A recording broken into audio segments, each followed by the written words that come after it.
Okay, guys, so we're officially starting now. From this moment on, it's being recorded. And before we get to anything else, I just want to tell you that this webinar, this event, has been organized by the Weekly Fasting Group. And it's a very big international group of people on WhatsApp who cultivate this habit of abstaining from food for 1 day a week. 1 day a week, we don't eat, we fast. And this habit has proved itself to be a life-changing habit in terms of many, many areas in our lives. And if you are watching this webinar on YouTube and you are not a member of this group, and this idea appeals to you, then you will find below this video my WhatsApp number. My name is Arik. I am the moderator of this group. You are welcome to send me a WhatsApp message with your name, and I will happily add you. So that's Weekly Fasting Group. Now, today we have with us Gabriel from France. We're going to have a very special webinar, what it takes to live pranic lifestyle. Very, very special knowledge, lots of wisdom. But before we actually get to the subject itself, Gabriel has prepared a little meditation, little guided meditation for all of us.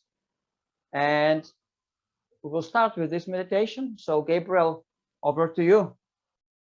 Make yourself comfortable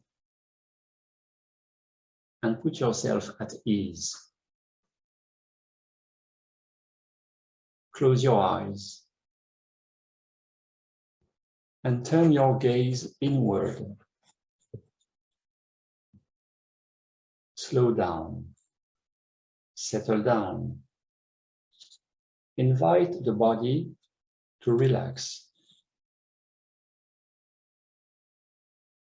At the heart of the lungs, heart and chest space, listen and feel the inhale and exhale. Listen and feel the inhale and exhale. Let yourself be inspired. Let yourself be breathed out. The face relaxes. The jaws relax. The whole body relaxes. Very simply, just breathe in, just breathe out, and let it go. Just breathe in.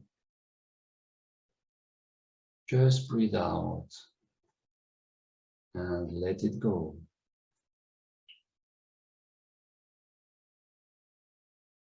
Presence in consciousness in this space, heart, lungs, and chest.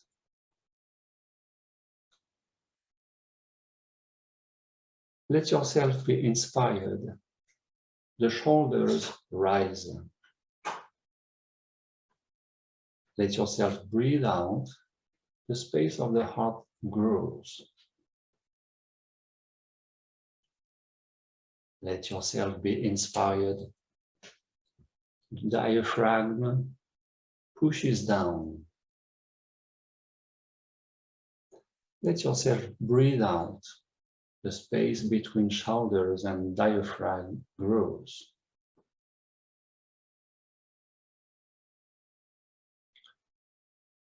Let yourself be inspired. The vertebra grow backwards. Let yourself breathe out. The heart, lungs, and chest space grows. Let yourself be inspired. The sternum pushes forward.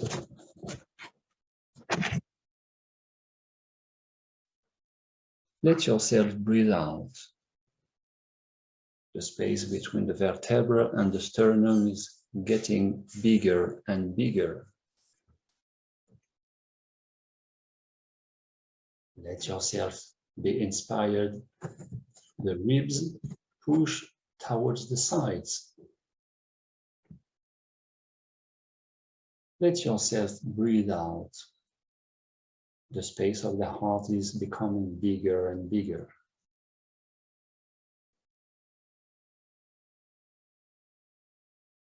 At the heart of the heart, at the heart of the cells of the whole body, space is increasingly bigger and bigger.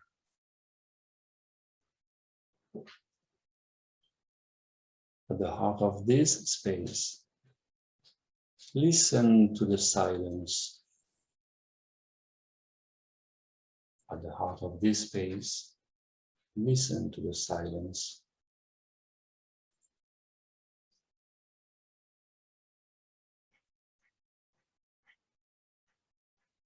At the heart of this space, touch the silence.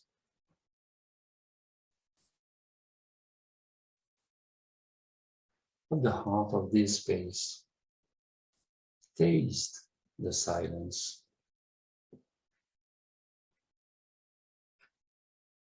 At the heart of this space, become the silence.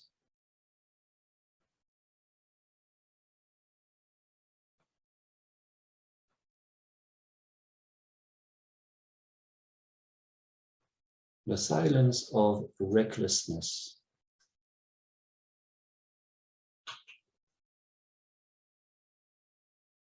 The silence of well-being.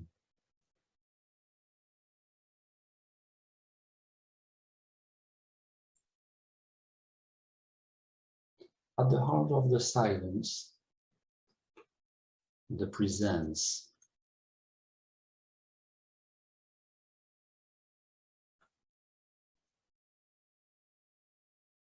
Surrender to the great presence.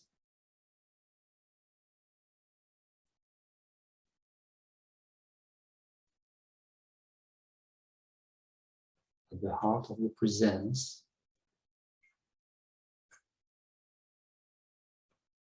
fullness of emptiness.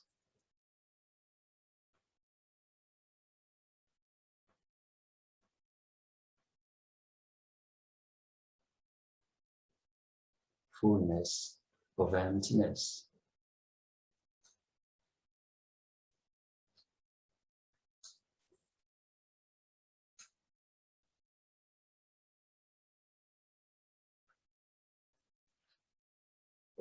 Just being there, here and now, there,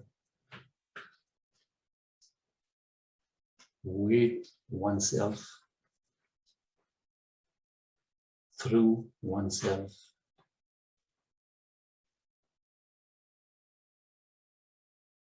Here and now, everywhere and nowhere at the same time.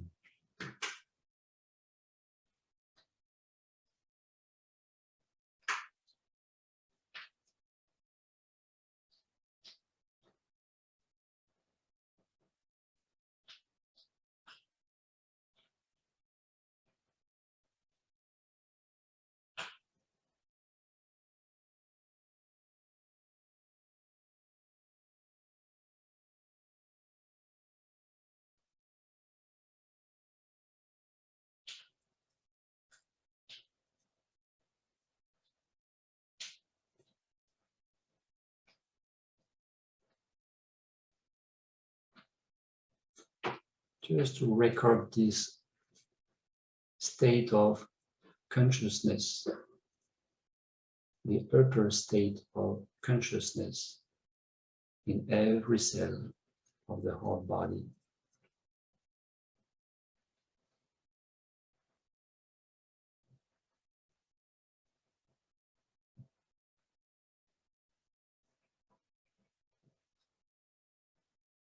Slowly, when you decide,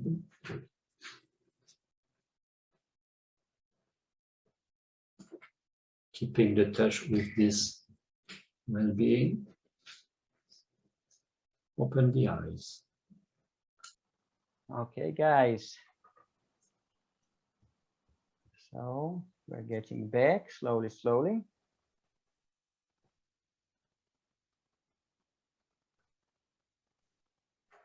Okay. Thank you very much, Gabriel. That was great. Thank you. Thanks to you. Okay. So now we will proceed to the webinar. The official name for the webinar was From Fasting Consciousness to Pranic Consciousness. And actually, before we enter into this subject, Gabriel, I would love to ask you, because some people from the group, they know you.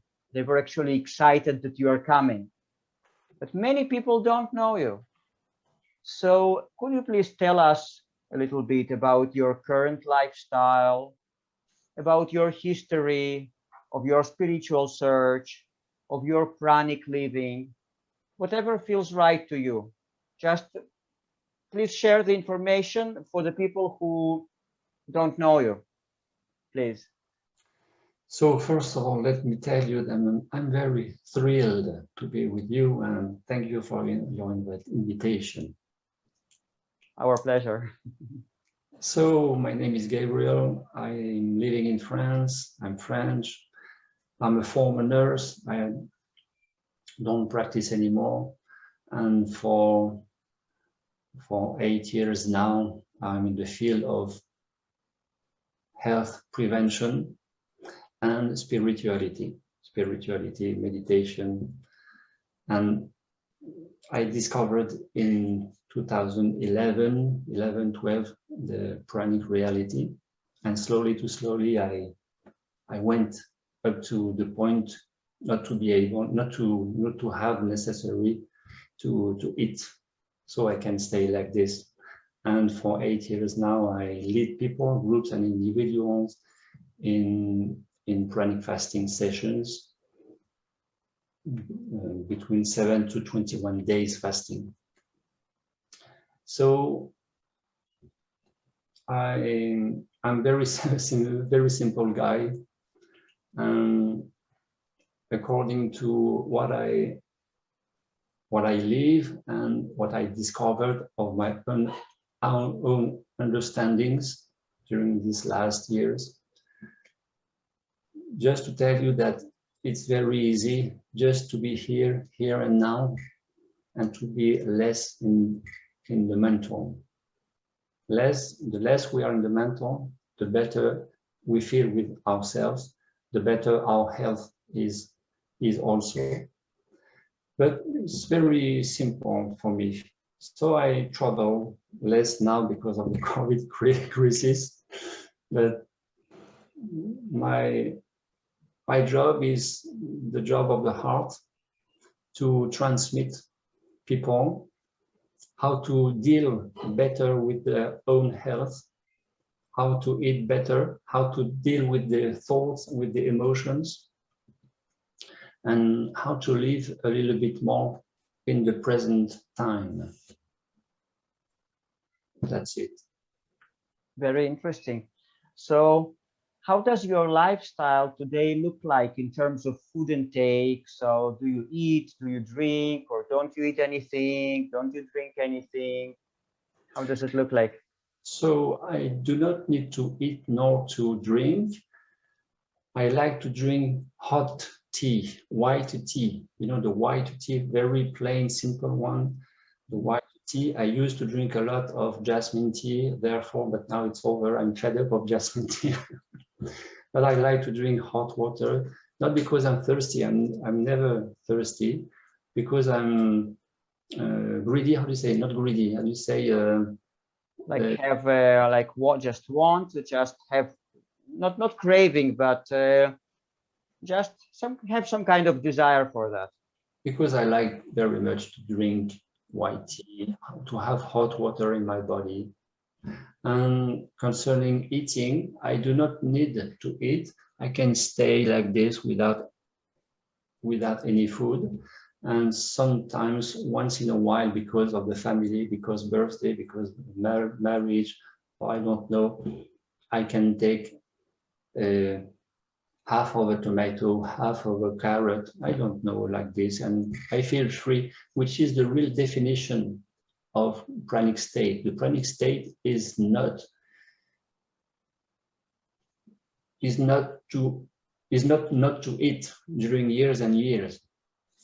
The real definition of the pranic state is to be able or not to eat during years and years, or to be able to eat once in a while because it's more social than something else. So it's like a motor of a car. Everybody knew from his birth that the cars drive with the gasoline, but we realized since with the quantic science that the body can also work with the pranic energy, with the quantic energy. Or you use the gasoline, which is to eat through the mouth, or you use the pranic energy, which goes through the skin without having to put any food in the mouth. So now, because you know this, you can stay years without eating.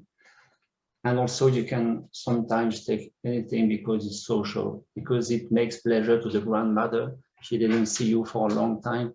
And also she lived the Holocaust during the Second World War. So it's very difficult for her not to eat because she's very stressed and she has so much pleasure to see you because you didn't went to visit her for months. And she's used to make your best pastry, so you will take not a full part, but a little part, just for the pleasure you can provide her, just like this. Feel free. That's amazing, Gabriel. And in your case, what was the first?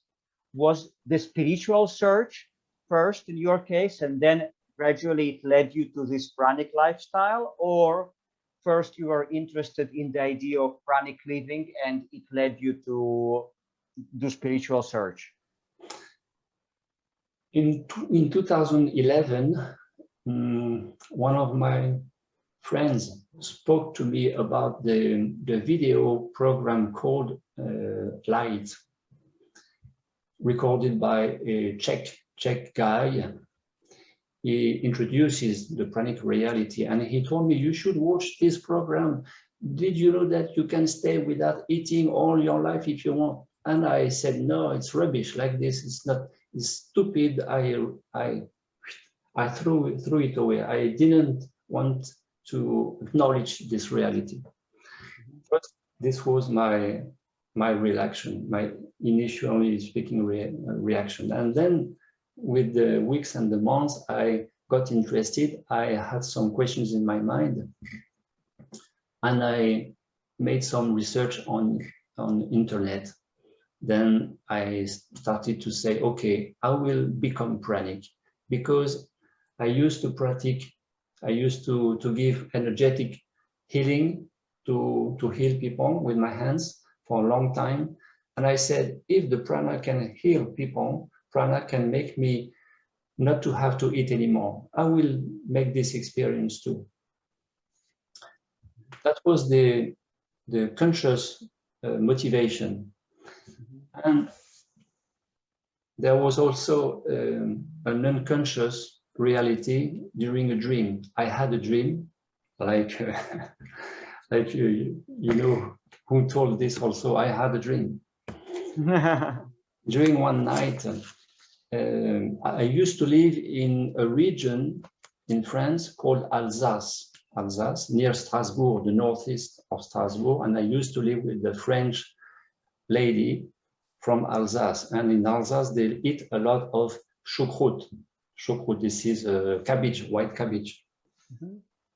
And during one night, I made this dream that I was somebody, a guy was following me with a knife. He wanted to kill me. Then I was rushing, I was running. And suddenly I stopped to face to him. Then my fear went to him. I wasn't afraid anymore. Suddenly he was afraid, and he was down on the floor with a big belly to protect, like this, and a guide from the astral field. I won't say an angel, no, just a guide. He showed me, you know, what in Japan samurai they hold the katana, the sword, like a sword, a big sword, and he told me just kill him. I said no, I'm not a murderer. He told me yes, you have to kill him. So with the sword, I opened the belly, the big belly, which opened it. It opened, and from the belly, a choucroute, white cabbage, went out. Mm. It means that I killed the link with the food in reality. Wow. It started like this. So I made several astral initiations like this, and I started to eat less. I went from 3 meals a day to 1 meal a day. And during 2012 and 2013, I realized 4 sessions of fasting with Prana, pranic fastings, and now I'm in front of you. That is amazing, Gabriel. Amazing story. And tell me, so before that video of this Czech guy, did you do any kind of particular spiritual work on yourself, like meditations? You mentioned that you had some healing powers, but in addition to that, meditations, visiting spiritual teachers, reading spiritual literature, etc.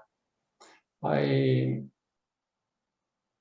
always felt close to the Tibetan community. I met the Dalai Lama several times. I went into the Himalayas, into India several times. I went to Bhutan in 2013.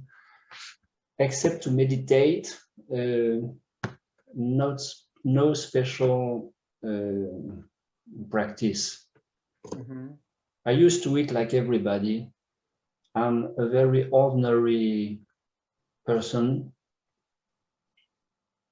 So yeah, so before watching that particular video, your diet was like a regular French diet, you might say, including meat, including like everything, or you experimented with veganism, raw foodism, and things like that. I'm talking prior, like before you got interested in pranic living. I used to eat like anybody else. I used to drink like anybody else, except that I very, very young, at 14 years old, when I was teenager, I stopped drinking coffee because I never liked coffee. Mm-hmm. And what else?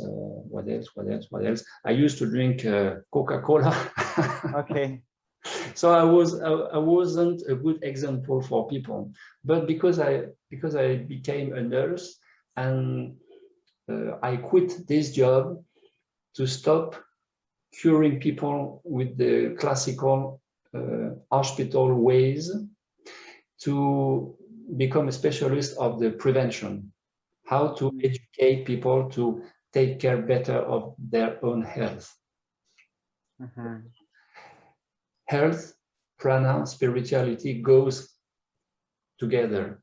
The pranic questions is also a question of health, to be in a better health with one's own body, mind, thought, emotion, and also maybe a spiritual way, with this particularity that the best way to develop spirituality is not to look after spirituality. The best spirituality is to live at the present. And it's the best way to awake from the big sleeping of the humanity. The best way to awake is to develop the consciousness. But the best consciousness, the the first step, the basis of the best consciousness ever, is to develop the consciousness of the body, We can be a very high in the spirituality, but we have to be anchored, feet on the ground. It's very important. And the more we are aware of the body consciousness, the more we will develop consciousness, and the reality of the pranic field, the pranic reality, is only a question of listening the body when we eat, to listen the body when we eat, and to be the more possible from the morning to the evening in touch with the body, to be aware of the body, to feel the body, and to listen and to respect the body. Wow, that is amazing. We are going to cover it in details very, very soon. But I just have another question about yourself. So about getting to this pranic state. So did you do all this process of becoming a pranic person alone, like by yourself, or you got any kind of guidance through retreats, through pranic processes, through working with different pranic teachers, etc.? I had 4 big pranic fasting sessions during 2012 and 13, and the first one was led by the French famous, maybe the most famous French pranic guy, who is Henri Montfort. Henri Montfort is more or less 70 years old now, and was in residential session with him.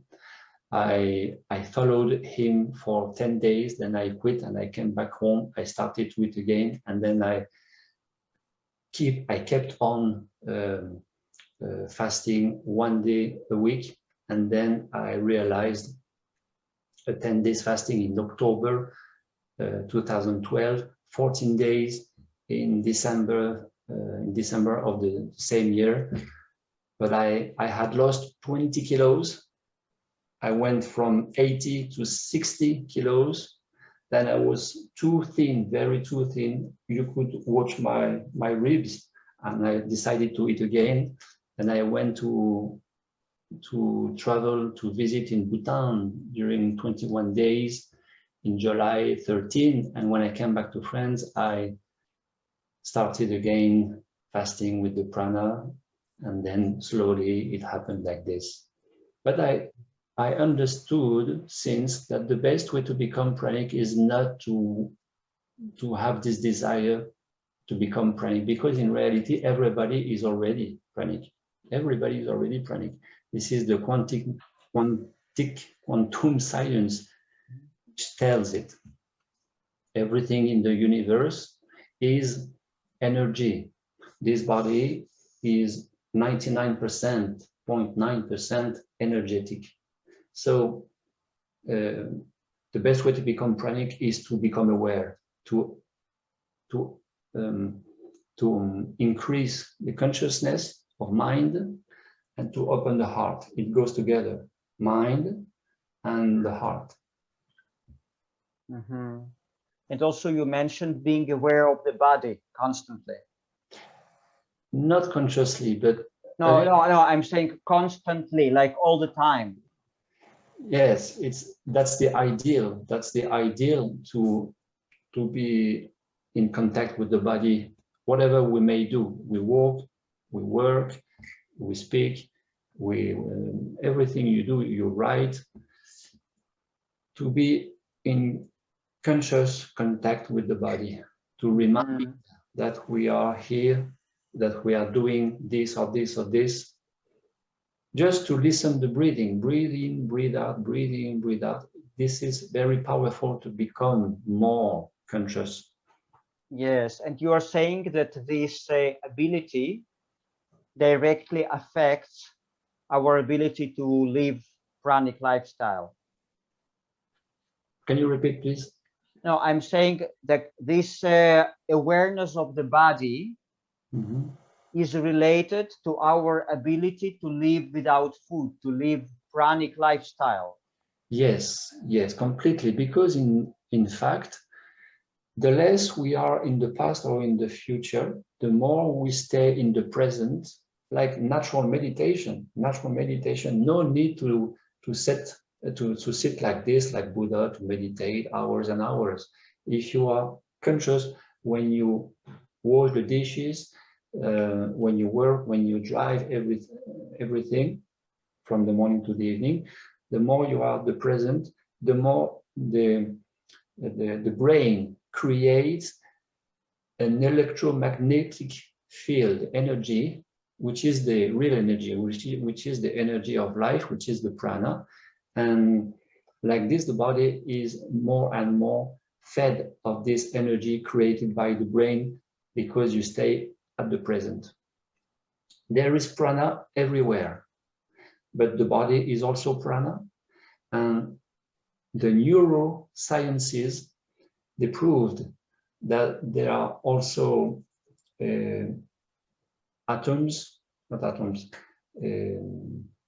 neurons in the heart. And when you are, when you feel, when you are in a particular state of well-being here and now, when you feel good with yourself, the heart creates an energy which is very good for the immunity, and which is also the real food for the body. And the more you live at the present, the less you are stressed, the less you will spend energy, lose energy, the more you create energy, and the less hungry you will become. So you will eat less and less and less and less. Mahomet, the founder of Islamic religion, he was said to eat only 3, comment on dit date, Luc, en anglais?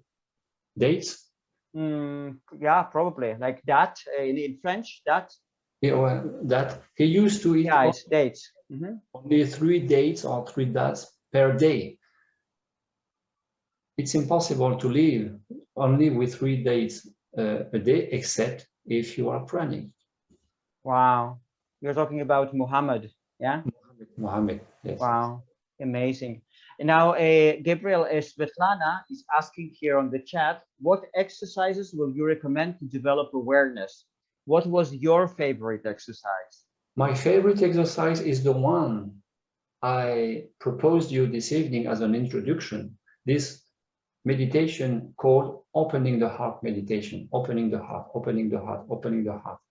Because the humans, most of the time, have the heart closed.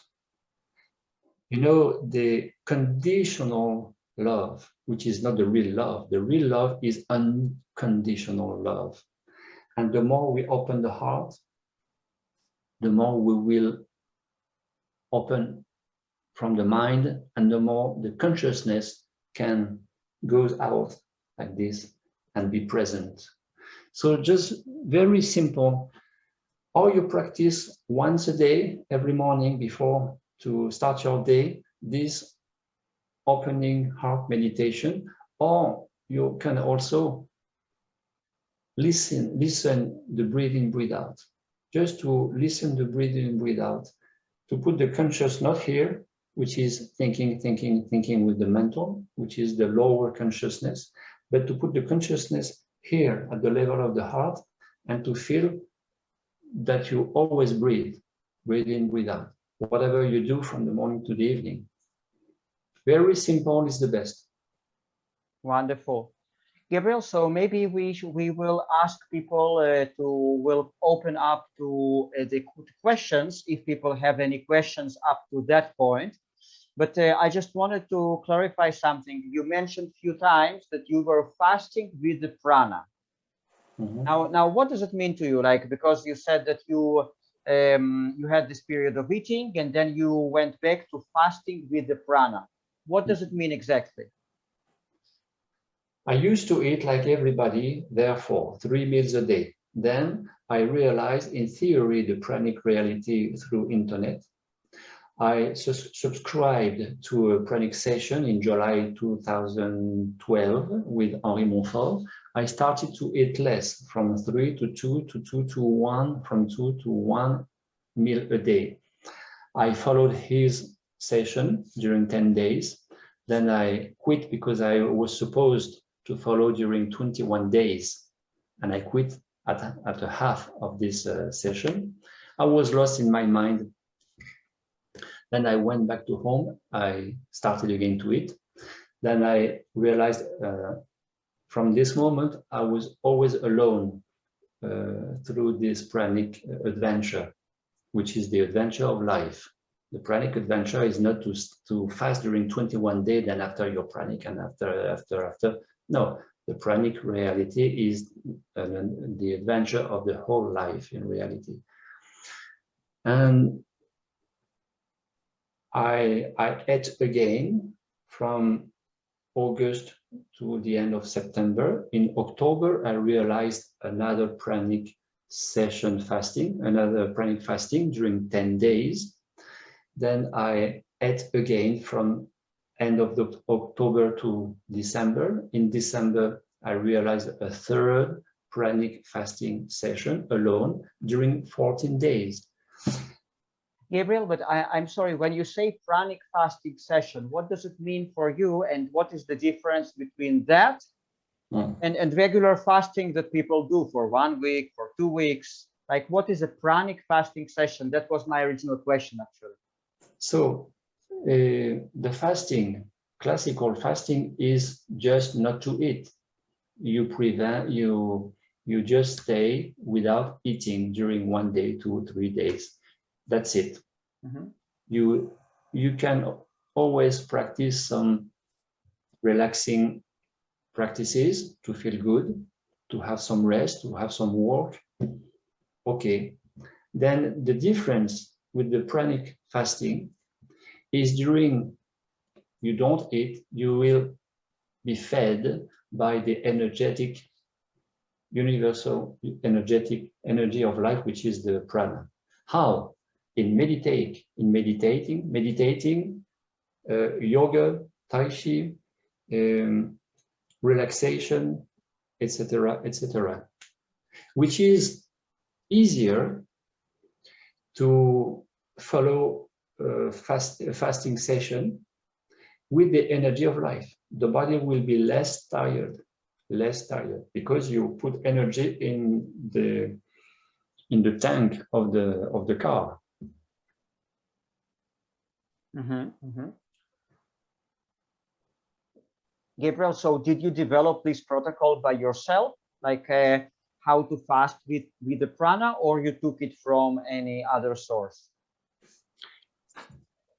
My own reference, my own reference. I don't know if it's okay. Reference. Yeah. My own reference. Yeah. My own reference is Henri Montfort, and after Henri Montfort, from July 2012, I developed my own practices, because for me, the pranic procedure, classically speaking, is 21 days. During these days, you do not eat, you drink to hydrate the body and to help the toxins to eliminate with the urine. Then you will practice the pranic feeding through meditations, pranic meditation. And in order to feed the cells of the body, which is very important, so the fasting is easier. Also, in order to align the 4 bodies, physical, mental, emotional, and spiritual levels, to align, to unify body and soul. It's the same. And at the same time, the pranic meditations, they will help people not to stay at the beta alpha state, which is the mental state, which prevents most of the time people to increase their level of energy because the mental doesn't unify the mental is always limiting most of the time. So your level of energy goes down instead of going up. Then the purpose of the pranic meditation is also to synchronize the two brains, left, mental, rational, and right, which is the intuitive consciousness. So the pranic fasting has three, I don't know, three specificities is to feed the cells, the organs, the body, is to align the four levels of the person, physical, mental, emotional, and spiritual, and to synchronize in the alpha state of mind, the two brains, which is the condition of happiness. The condition of happiness, the well-being increased up to the level of happiness is just to be here and now, consciousness aware, which corresponds to the Tibetan monks to the alpha state. Wow. The beta state. Very, very interesting. Now, we have another question from Amit on the chat. He says, for Gabriel, I've heard that prana can be seen. Is it true? Can prana be seen? Yes, I realize maybe there are some people who can speak or understand French language. So in my channel, YouTube channel, I realized this video called "How to See the Prana Particles in the Sky." So you can watch easily the pranic particles in the sky, or in a wall with only one color of the wall. You look at the roof of the wall or the sky, cloudy or blue sky, and you don't try to see anything. You see as if you were thinking at something else. Then you will suddenly or slowly, with a little bit of exercise, you will see very, very small particles of light, sparkling particles of life, and they goes everywhere like this. If you move your eyes, they don't follow you. They stay like this. If they follow your side, it means that they are not pranic particles of life. It means that this is just dust which is in your eye. Particles of dust in your eye, which is not prana. It's quite easy to see the prana. You know, when the more you fast, the more you increase the acid-base balance with the body, the more you clean the organs of sense, like the sight, touching, hearing, smelling, tasting, and the more also you will develop the subtle organs of sense, which are clairvoyance, clear hearing, clear smelling, and the more you will see easily the aura of people, prana in the sky, and many other things which realizes your life very beautiful because that is fascinating. Guys, so do you have any questions for Gabriel up to this point? If you do, please unmute yourself and ask. And if not, we'll just proceed with the webinar.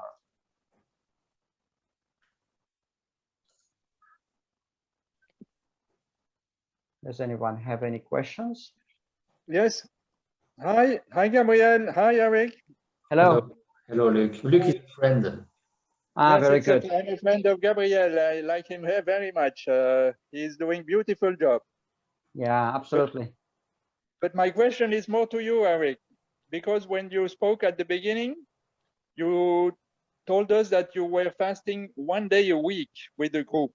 Yeah, that's what we are doing. Yeah, we are about 300 people from all over the world, and many of us just cultivate this habit. Yeah, fasting once. Yes. Yeah, in fact, right now it's our weekly fast because it's between Friday and Saturday. But I wanted to know, how do you choose the day you are going to fast in the week?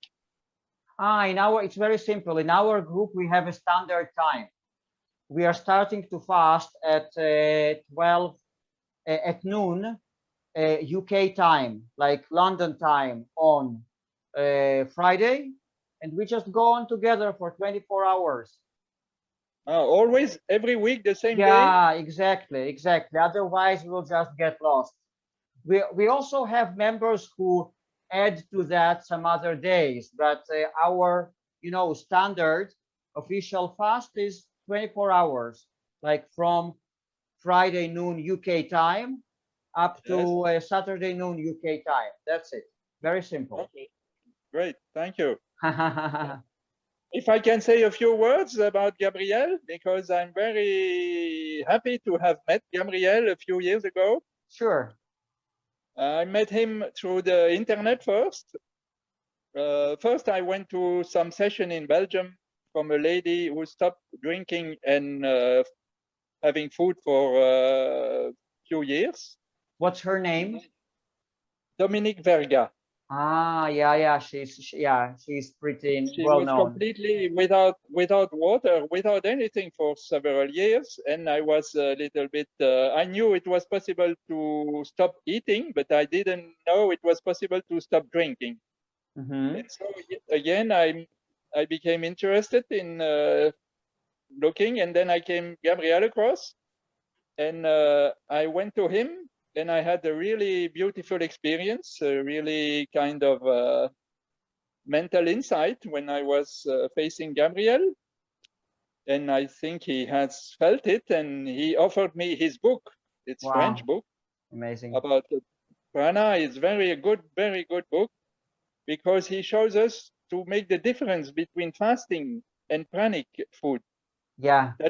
That we learn to be, we don't have to stop, like he said now, we don't have to stop eating. We have to learn how do we eat and what we are eating and what is doing food with us. And that is beautifully explained in his book. Okay. It's only in French, I'm sorry. So yeah, hopefully it will be translated one day into English. Yeah. Okay, maybe. I just want to say a little thing more about Gabriel, because I like very much his work. Yeah. When I went to him several times, and last time not last time, 2 years ago, when I went to him, he was there with his girlfriend, and he was very much busy with work. And so he told us, yes, I still have so much work.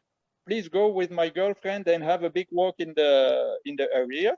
Yeah. And I will make dinner for you, for the both of you. And so I was a little bit surprised that he will be cooking for us. And we went 2 hours in the countryside with his girlfriend.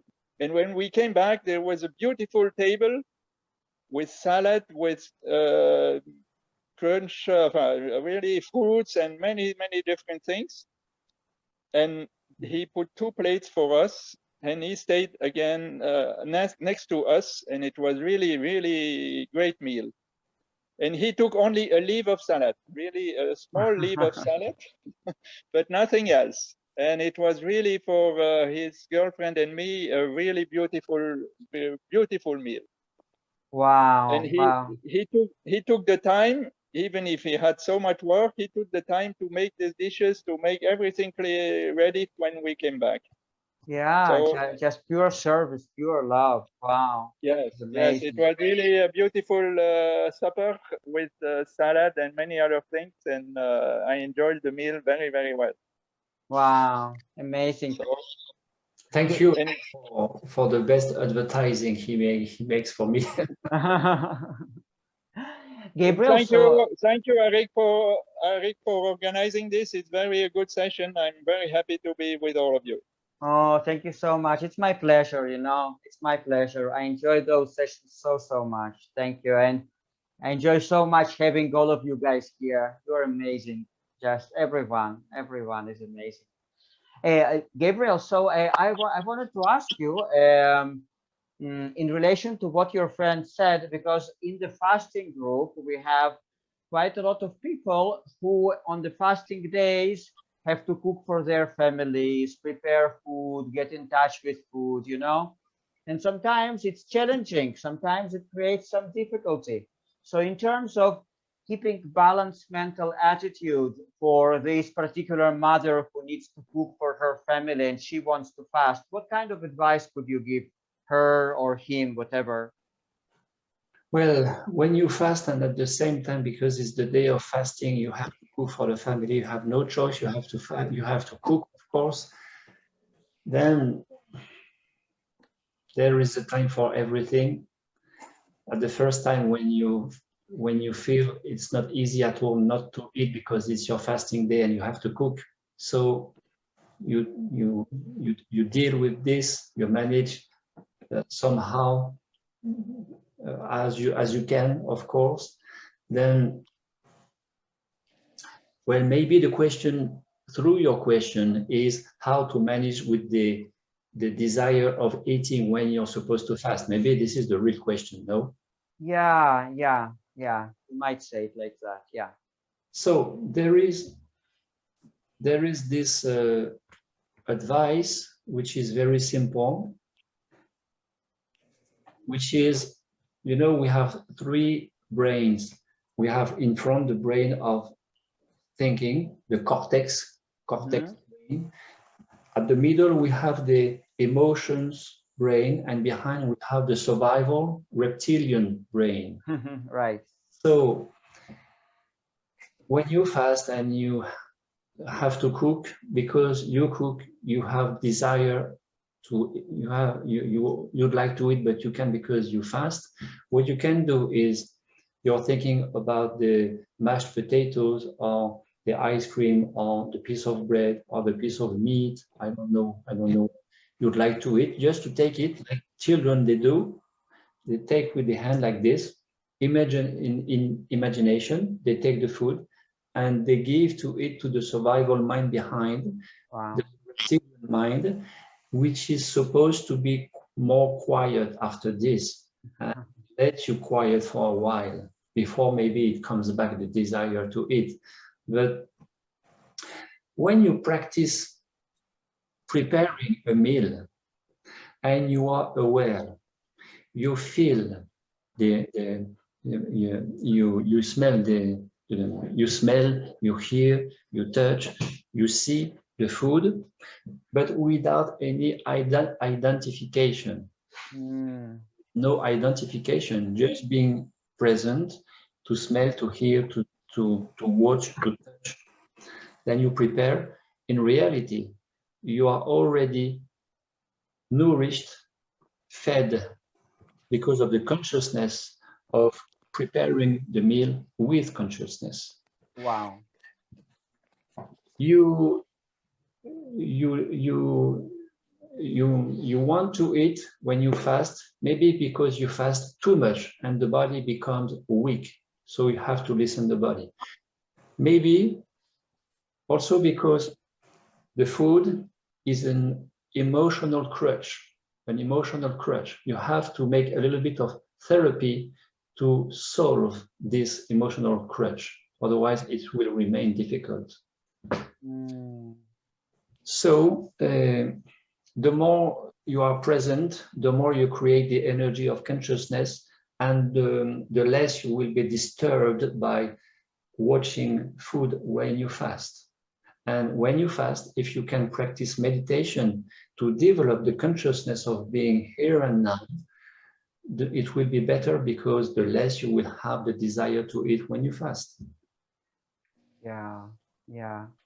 Gabriel, and this exercise of feeding the reptilian brain, do you do this with your physical hand? Like you imagine the food here, and then you actually move the head, move your hand behind your head and you feed it, or you just do everything in your imagination? Like the children, you can take the hand and you imagine this is a slice of bread. Then you put a slice of bread with the imagination, with the empty hand, you put the slice of bread behind. So, okay, and you speak to him like a child. Okay, survival brain. So take food, yum, yum. You can eat. I give you to, but with the strong energy of intention. You believe what you do with a real intention, and then it will work. What you can also do is to imagine that with your two hands, you will take the universal energy of life, which is prana. You take prana and you throw in the other hand to make a pranic ball. Yes. Pranic ball. Then you realize a pranic ball. A pranic ice cream. This is a pranic ice cream. Intention. And you imagine this energy is love, is security, is being recognized by the mother, by anybody you want. And you imagine that you eat this energy. Wow. Eat this energy. If you drink some water, some herbal tea, when you fast, you can imagine the glass is full of this energy of life. You imagine, because to imagine is to create, and to create this real energy in the parallel dimensions. The parallel dimension, you create, thinking creates energy, and the energy follows the thoughts. So imagine your glass full of this energy, then the level of vibration of this water will increase. Then you do not drink anymore only water, but also prana, which is the real nourishment for the body, because body is mind densified. The body is mind densified. So you give energy, spirit, mind, consciousness to it, to the body. It will work. Slowly to slowly.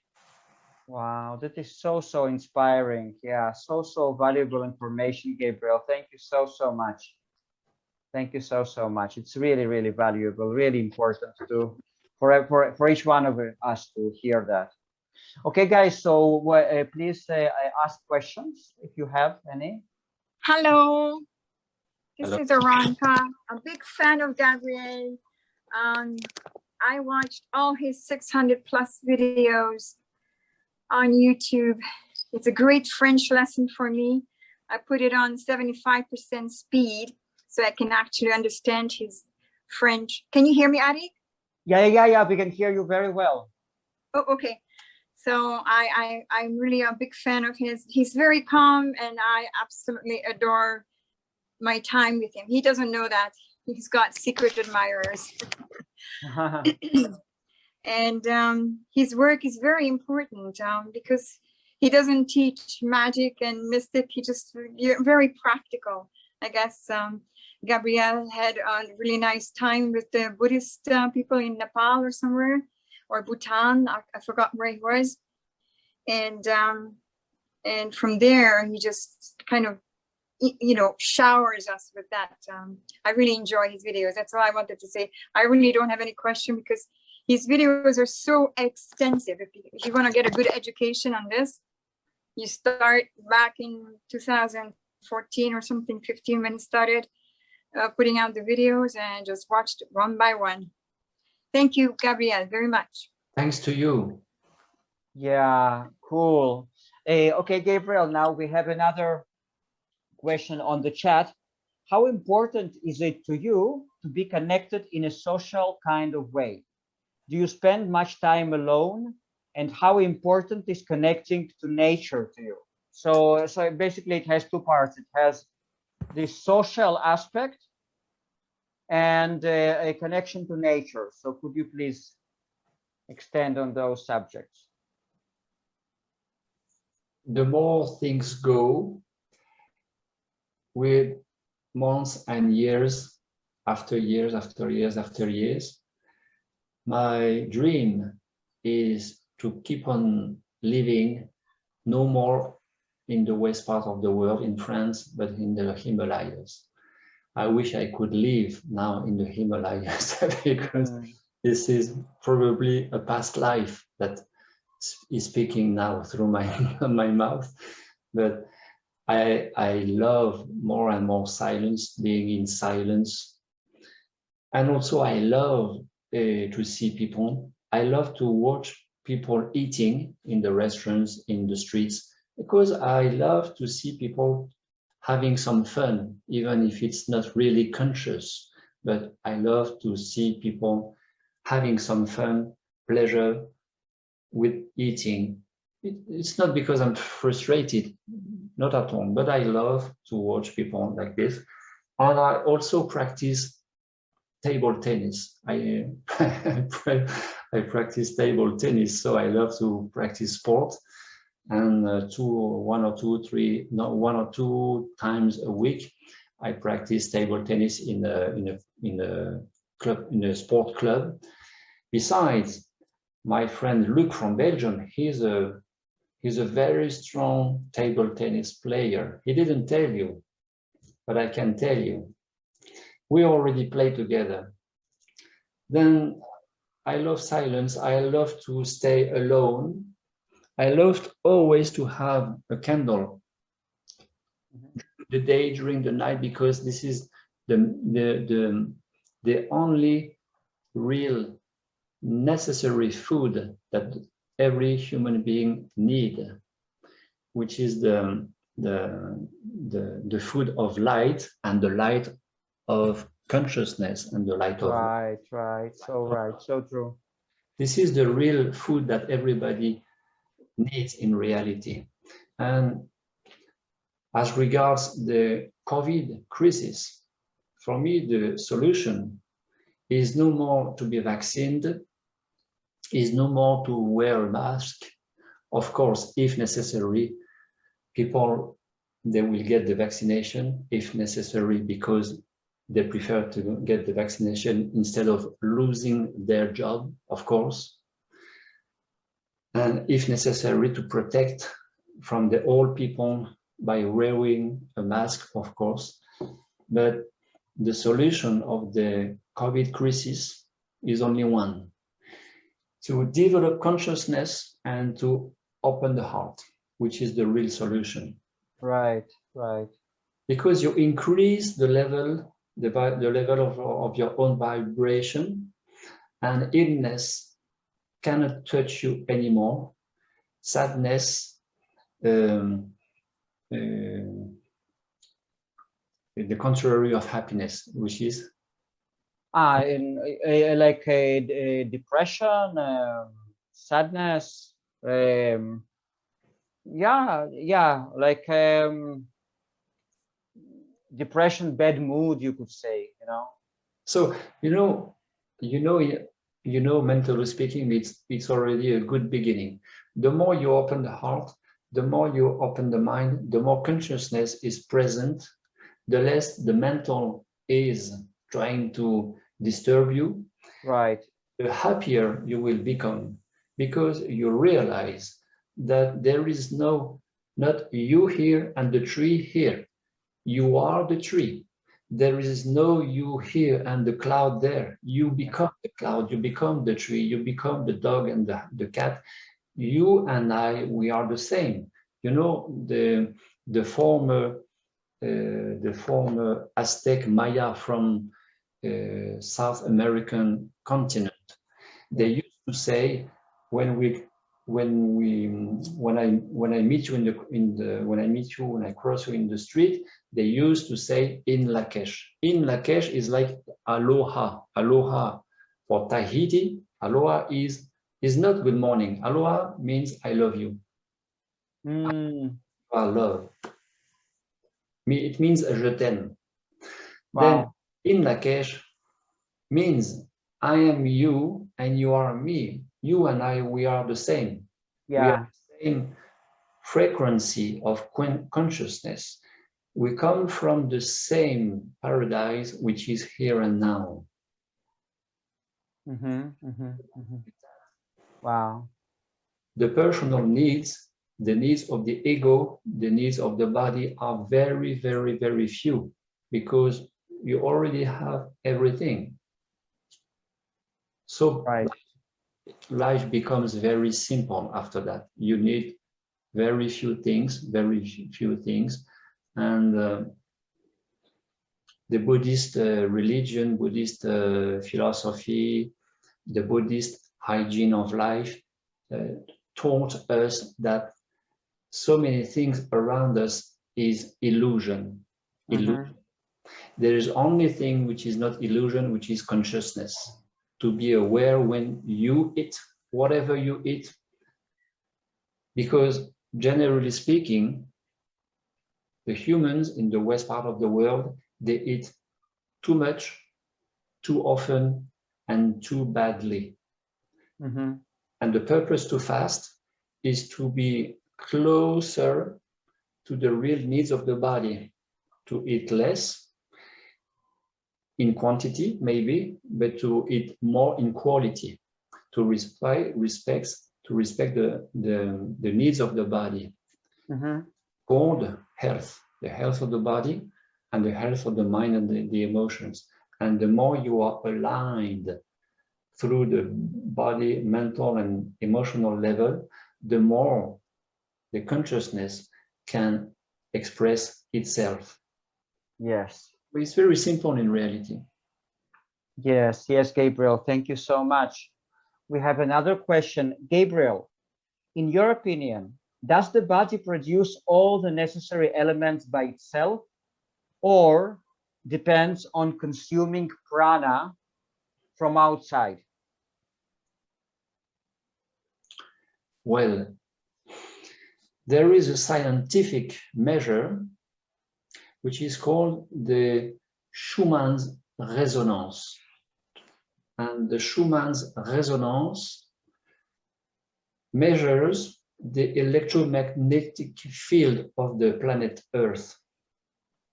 This electromagnetic resonance is increasing years after years, and now it is at about 13 hertz, which is the level of the alpha state of the brains.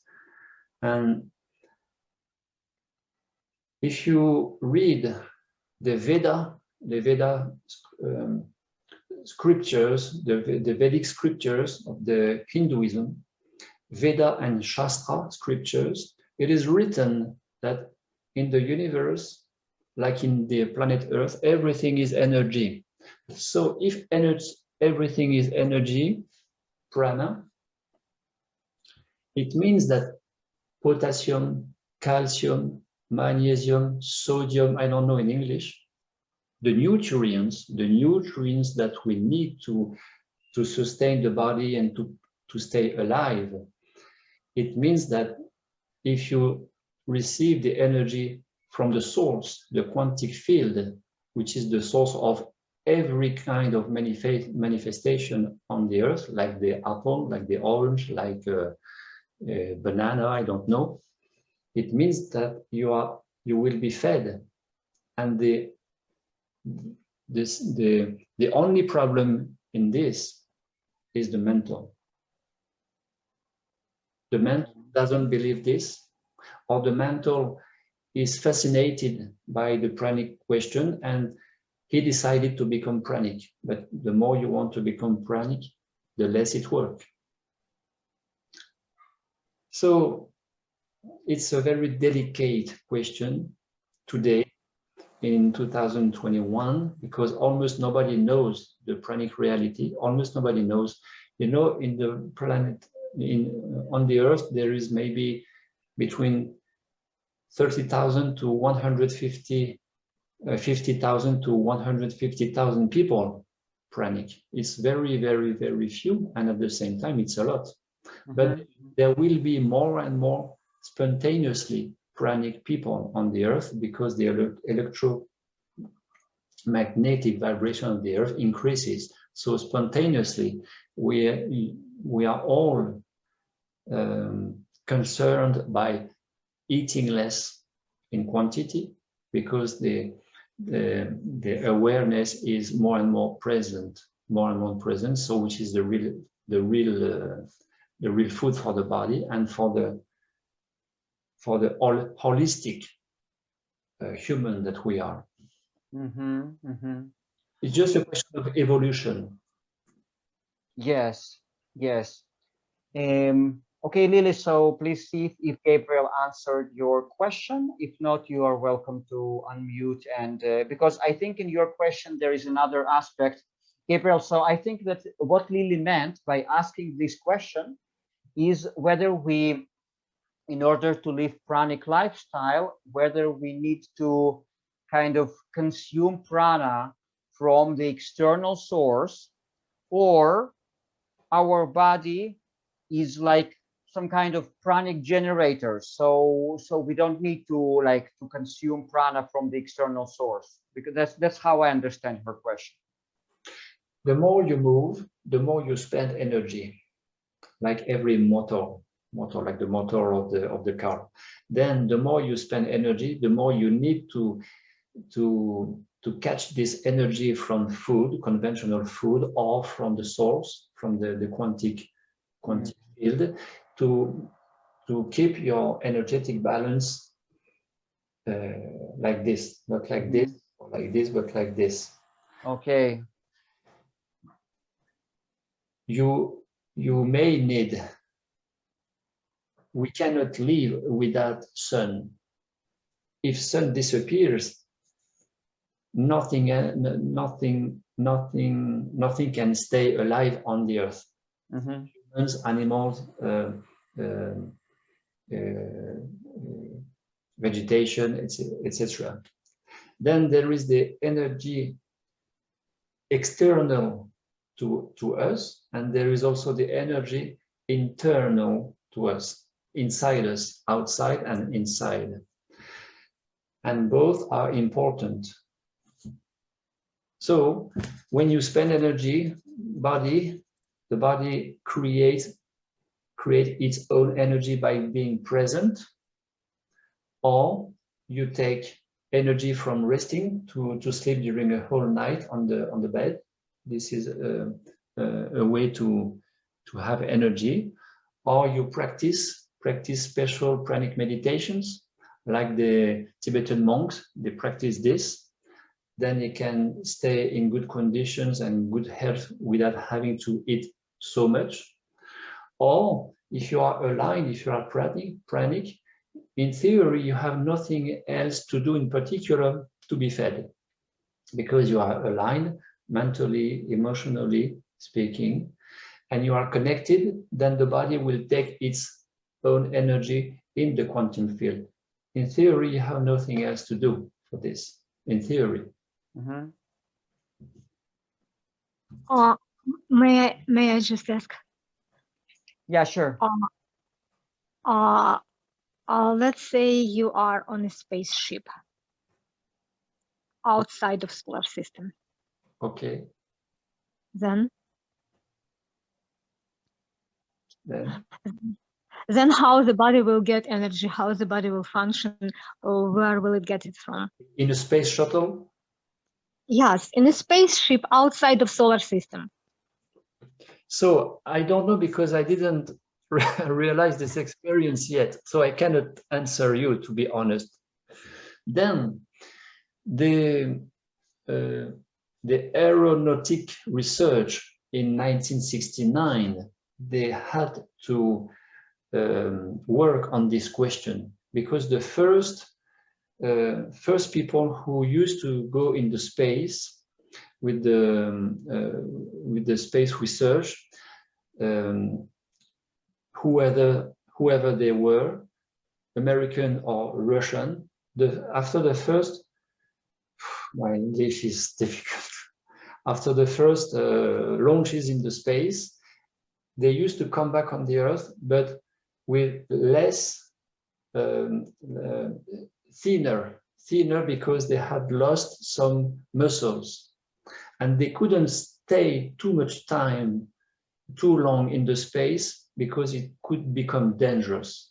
Then the Russian space research paid so much money to find the best solution to be able to go during months and months in the space, and to protect the health, which was luminotherapy. Luminotherapy is what they found, and luminotherapy is very close to the pranic, to the pranic reality.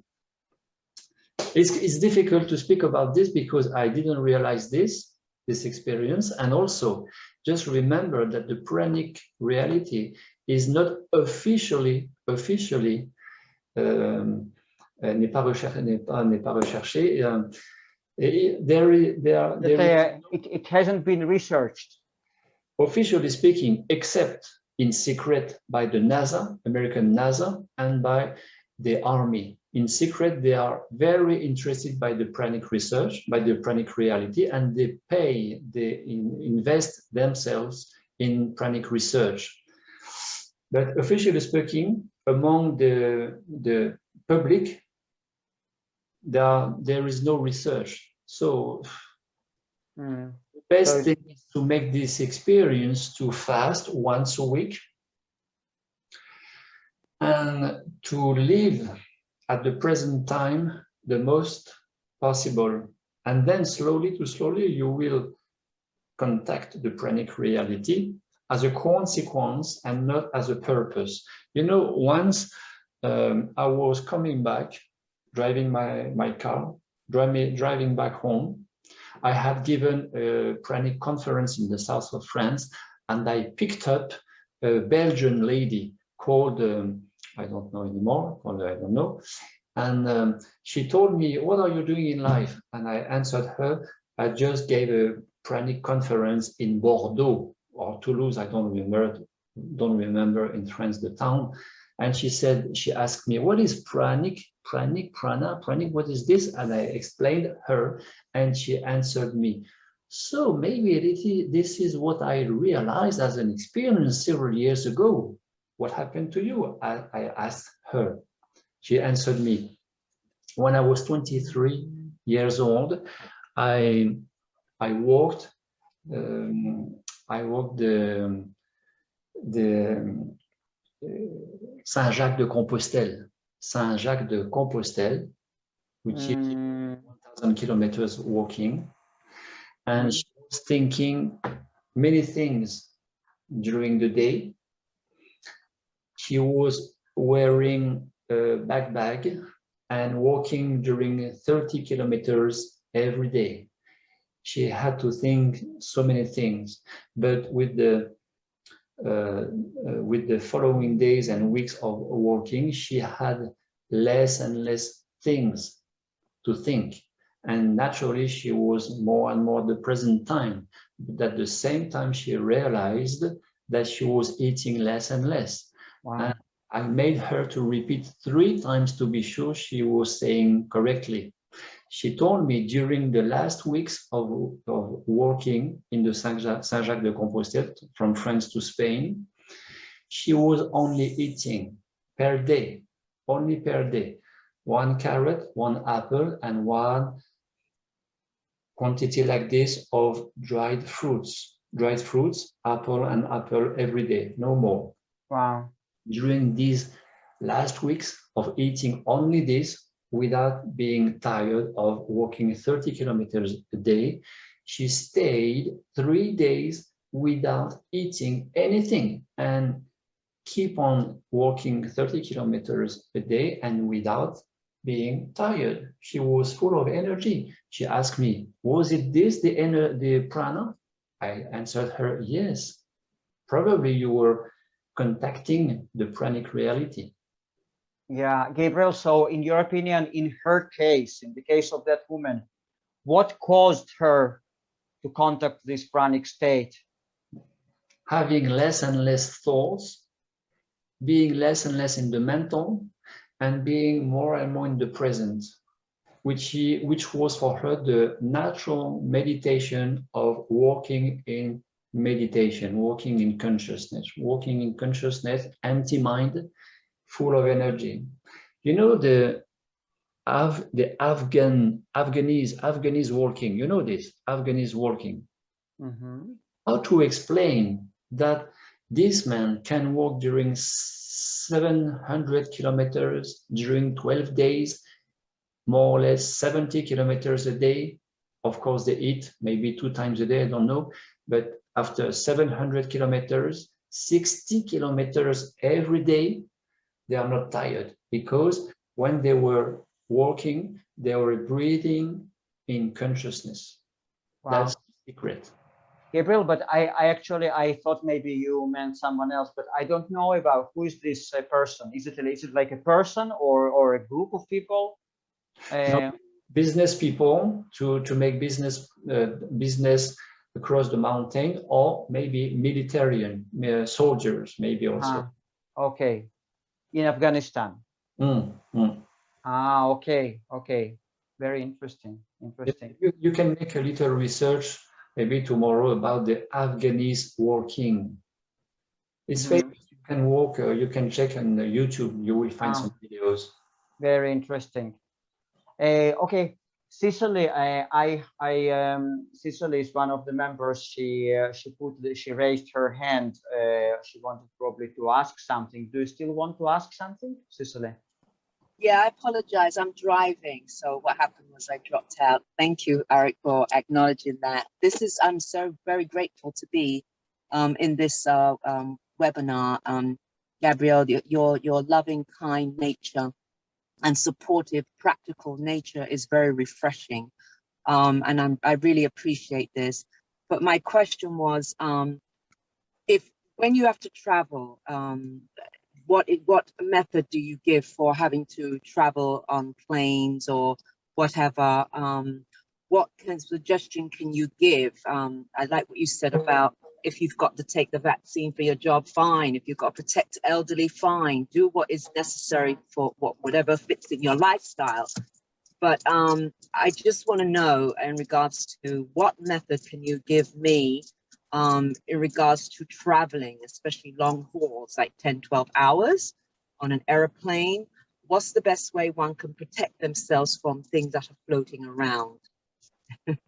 To protect oneself from the microbes during yeah, whatever viruses, whatever that's flying around. How do you protect yourself from those little things?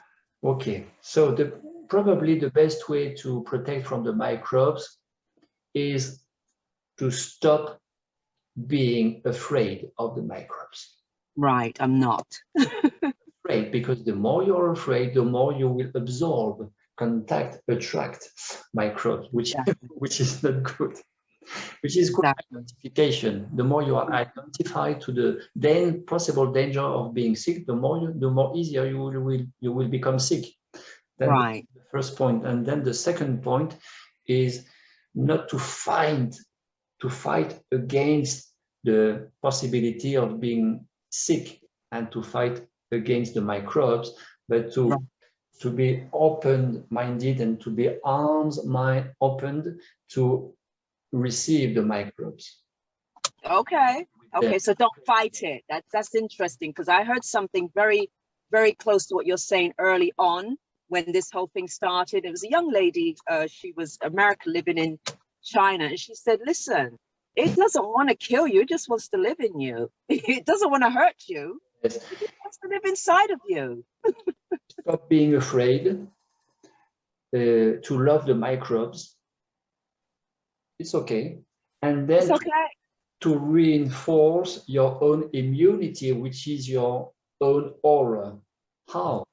To improve, to increase your general level of vibration, because through your own hygiene of life. Hygiene of life is to eat well, to sleep well, to drink well, to fast well. Fasting is very important to wash the body, to clean the body, and to increase the level of the body.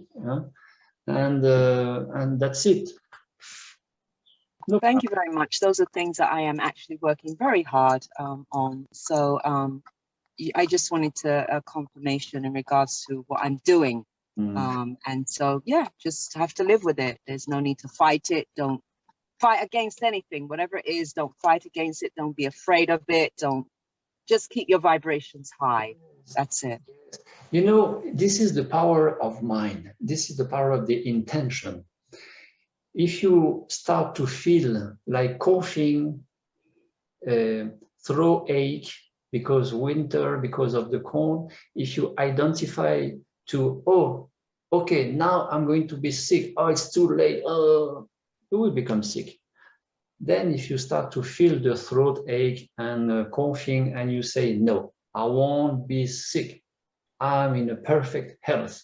I will take just a glass of hot water, some honey, some lemons, natural lemon juice, and ginger slices like this, which is the Tibetan Himalayan recipe, natural medicine to clean the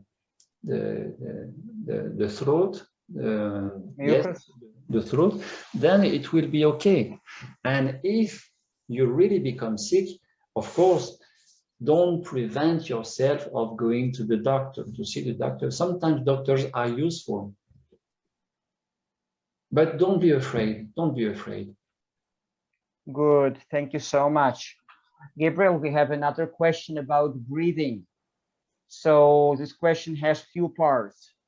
So she says, hi, have you tried Buteyko breathing? That's the first part, Buteyko breathing. I did not understand. There was a Russian scientist called, his family name was Buteyko. He developed particular system of breathing. And so she's asking if you tried Buteyko breathing. Buteyko breathing. You don't know what's that? No. Okay, it doesn't matter. Mm. Then she's asking, how long would you be able to hold your breath after an exhale? Exhale when you breathe out. How long can you hold your breath? Can I keep the apnea? Probably, yeah. Dennis, maybe you could just unmute yourself and ask this question. After breathing out, how long I can stay with yeah, because there are some pranic teachers who actually say that when you are in the high pranic state, you can hold your breath very, very long. Like your breath becomes much slower, you know? Yes, because you make your own metabolism lower, then you can breathe this also, or staying without breathing for a certain time. But I didn't try. I don't know really this. I didn't study, but I wish I could study all the science of you know, the Hollandese guy with the Iceman, you know? Yeah, Wim Hof. Hi, Gabriel. Hi, and Eric. Thank you very much for pondering on my question. Yes, this guy, the Hof method, he's in a way like a follower to Buteyko to a certain degree. My question continues because, you know, if a person can hold his breath or their breath for 3, 4, 5 minutes, that suggests that the body's blood is alkaline and therefore they have achieved the purity of their body. Usually that will suggest that they have achieved a certain spiritual enlightenment of a degree, and hence the reason why. And my question continues, so would you say that you're still detoxing from obstructions while living on prana? Well, I didn't study this. I don't practice this. I cannot answer you correctly. I don't know. Well, it's not. The question is actually, Buteyko is more like as a method of, let's say, as like a test, so to speak, like a assessment of the body detoxification. So my actually question is, would you say that you're still detoxifying from obstructions, whatever that means with you, whether you do enemas, if that is necessary anymore, whether, you know, sometimes even if, let's say, a whiff of food passes your nose and you might actually salivate, you know, that kind of thing. So would you say that you're still detoxing from your life, you know, of living in your human body for so many years before you became, or, you know, kind of converted to pranic living? So what would you say was the transition in detoxification for you, or whether you're still in that process of detoxifying?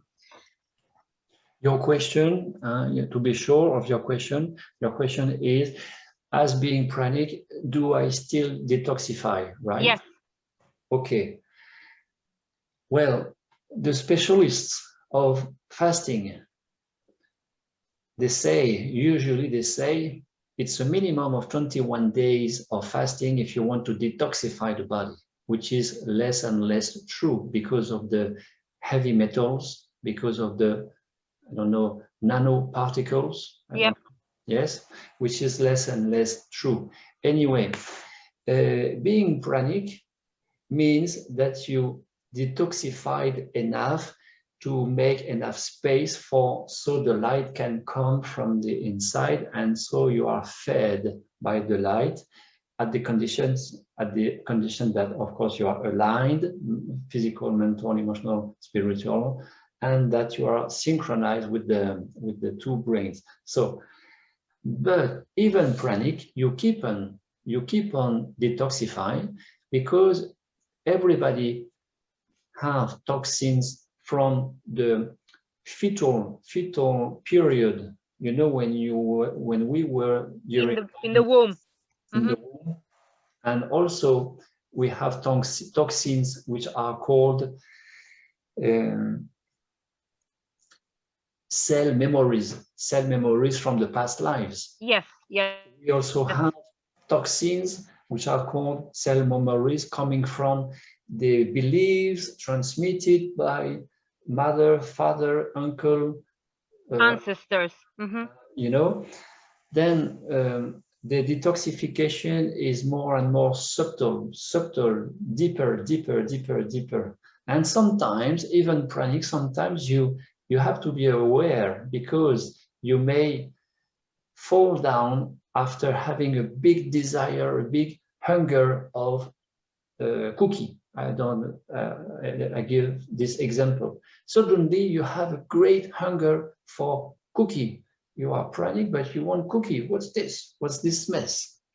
The reality is the detoxification keeps on being in your body, in your psychological field, in your own memories. Then suddenly, sometimes cell memory can awake and rise up to the consciousness, and or to the mental level. And then if you are identified, you will eat the cookie, and probably, or maybe you will lose the pranic state if you eat and eat and eat and eat. If you cannot stop eating after this cookie, you will lose this pranic state, which is not a problem. The problem is just to be aware and to be happy in his own life. Gabriel, but for example, if this desire comes from the cell memories, so the best way is just to observe it and let it go without identification. Yes, just to observe the cookie and without any identification, and to remember that the observer is not the desire of the cookie. Right. If you forget yourself as the observer, it's as if you become the cookie, and then through the identification, there is only one way after this, is to eat the cookie. Right. So this, I think this ability of not identifying ourselves with our thoughts, with our emotions, it has to be practiced. So those practices such as Vipassana meditation or other practices that are related to observation, pure observation, are super important.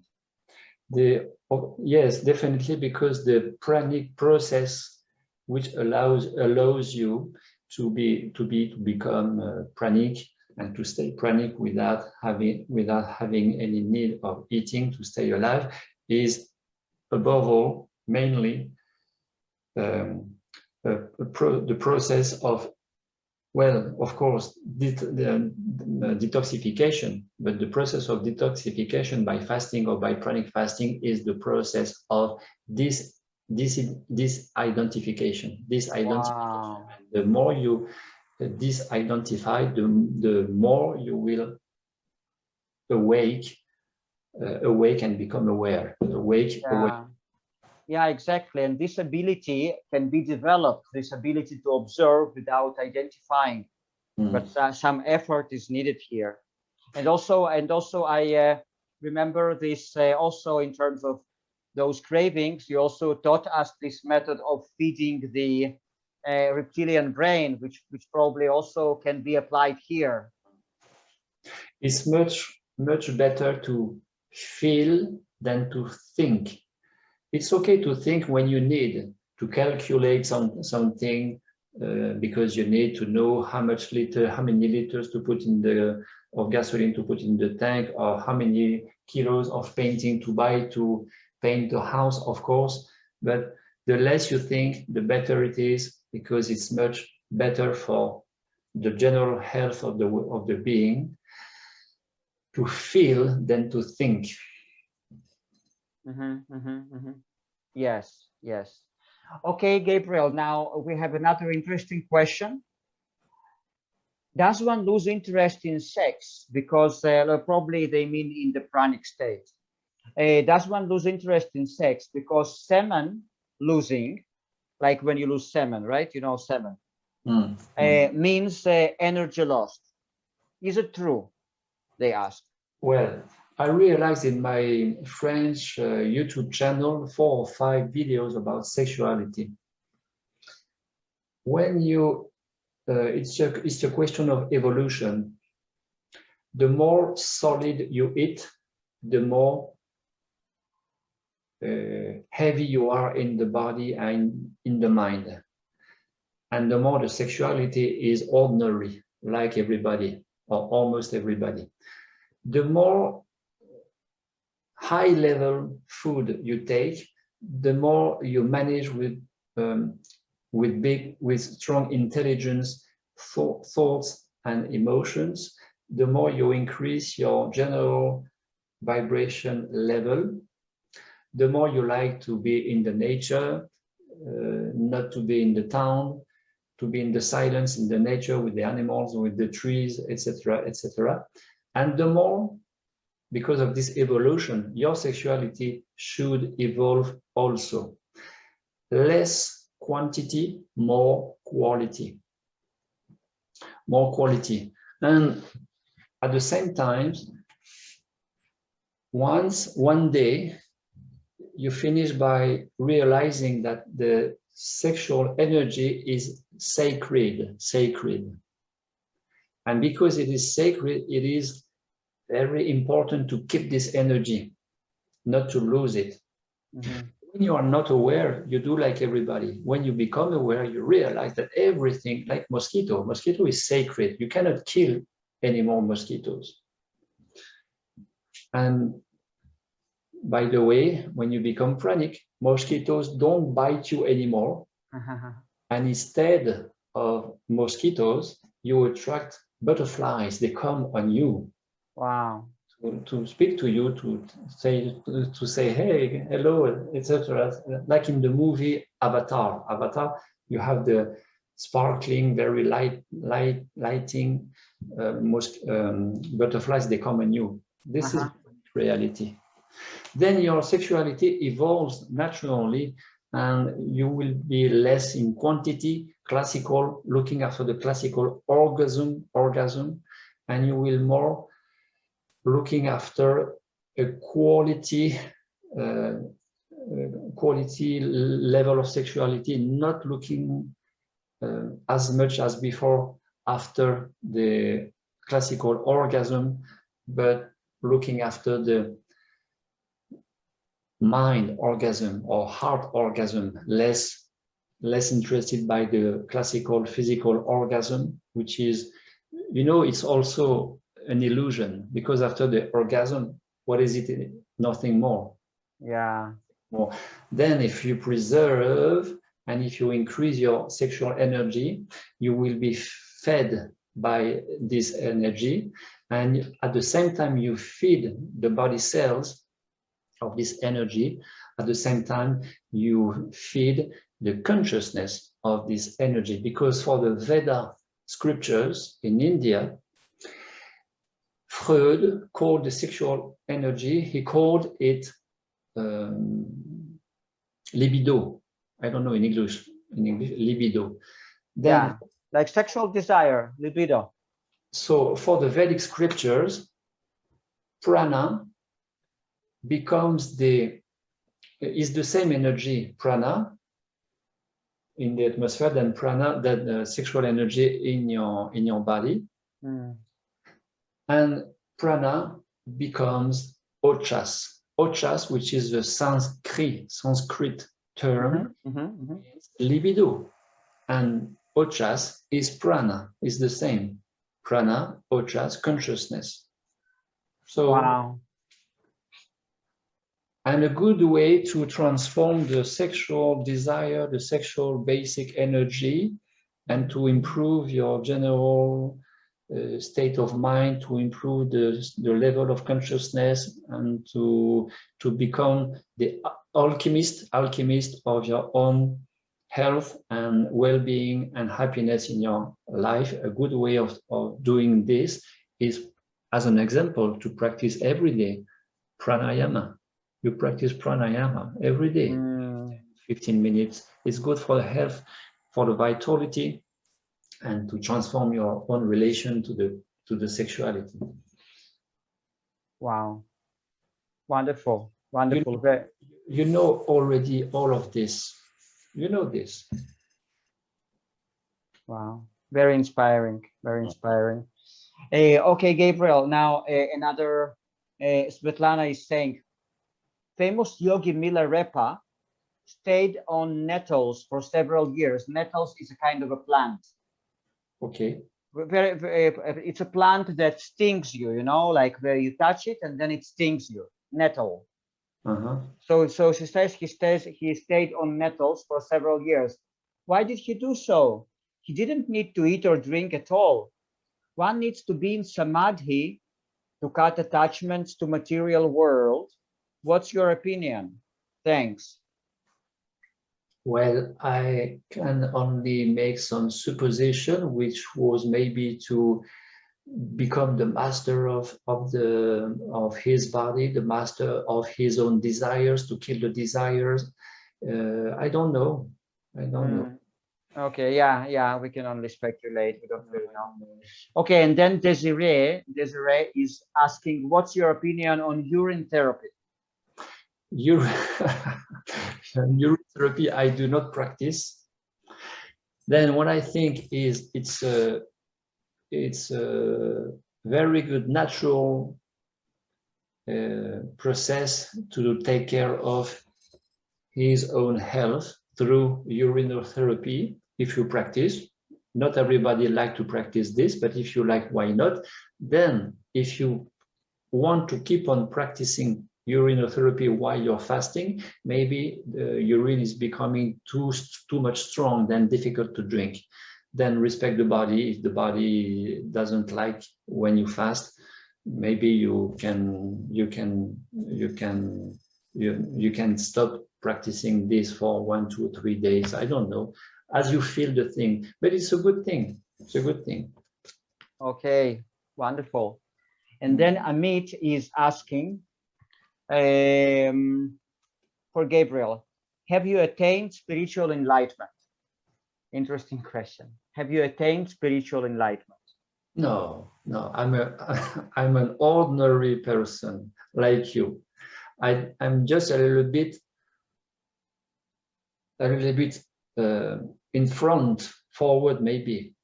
I don't know, but I don't want to believe I'm somebody better than anything else, than anybody else. I'm like you. I'm like you, you're like me. You are already pranic, but you don't know it yet. You are already pranic. You are already aware, but you don't know yet. You are already alchemist, shamanic. We are all everything, but we are disconnected by too much mental lives. That's exactly. Exactly. Yeah. Okay, and then we have another question from Revital. Hey, hi Gabriel. How many hours do you sleep at night? How many did you used to sleep in the past? Okay, I will read you the whole question. The Russian people that don't eat, drink, or sleep say that sleeping is like dying and shortens your life. What are your thoughts about it? Well, before Prana, I used to sleep between 6 to 8 hours a night with 3 meals a day. Now, today, I sleep at around 3 to 5 hours a night, 3-4 hours a night, which is somehow half of what I used to sleep before. Then what I think about the Russian belief about sleeping, which could be dying. Well, I always thought that sleeping is losing time. Sleeping is losing time, though. So the less we sleep, the better it is. At the only condition that we are not more tired, of course. But you know, mainly people sleep because they eat. The more they eat, the more they sleep, because the body usually uses so much energy to digest. Then the less you eat, the less you digest, the more energy you keep, the less you will have to sleep. And also the other reason for which people sleep are the not enough efficient managing of the emotions. Eating and emotions make people sleep too much. Wow. Yeah, absolutely makes sense. Okay, thank you. Okay, guys, so does anyone else have any more questions for Gabriel? You can just unmute yourself and ask. Hi, Gabriel. It's me again. I'm sorry, Revito. Sorry. I just asked a question in the chat. I'm just going to read it out quickly. Okay. How should we bring up our children? Ways of their life, you know, eat, not eat, sleep, not sleep. Because as we grown-ups, we're trying to clear our own obstructions. So what kind of tips can you give us of how we should approach teaching our kids the ways of life? So very in short terms, please, can you repeat your question? Oh, sorry. Okay. I'll simplify. We as grown-ups are learning the ways of prana and clearing up the past, you know, obstructions, cellular memory from our ancestors. What about our children, our young kids that just been born, they're babies, they're young kids, they're learning the new way of living. So what are the tips for the kids, well, for us as parents, to teach our kids the new way of living? Concerning eating?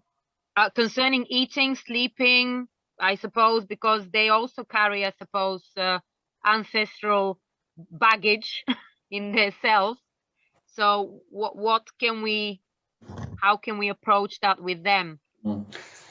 To remember that a sick child doesn't eat anymore, like wild animals. Wild animals and children, when they are sick, they do not eat anymore to help body to recover by itself, naturally speaking. So just to remember this and to trust them about this.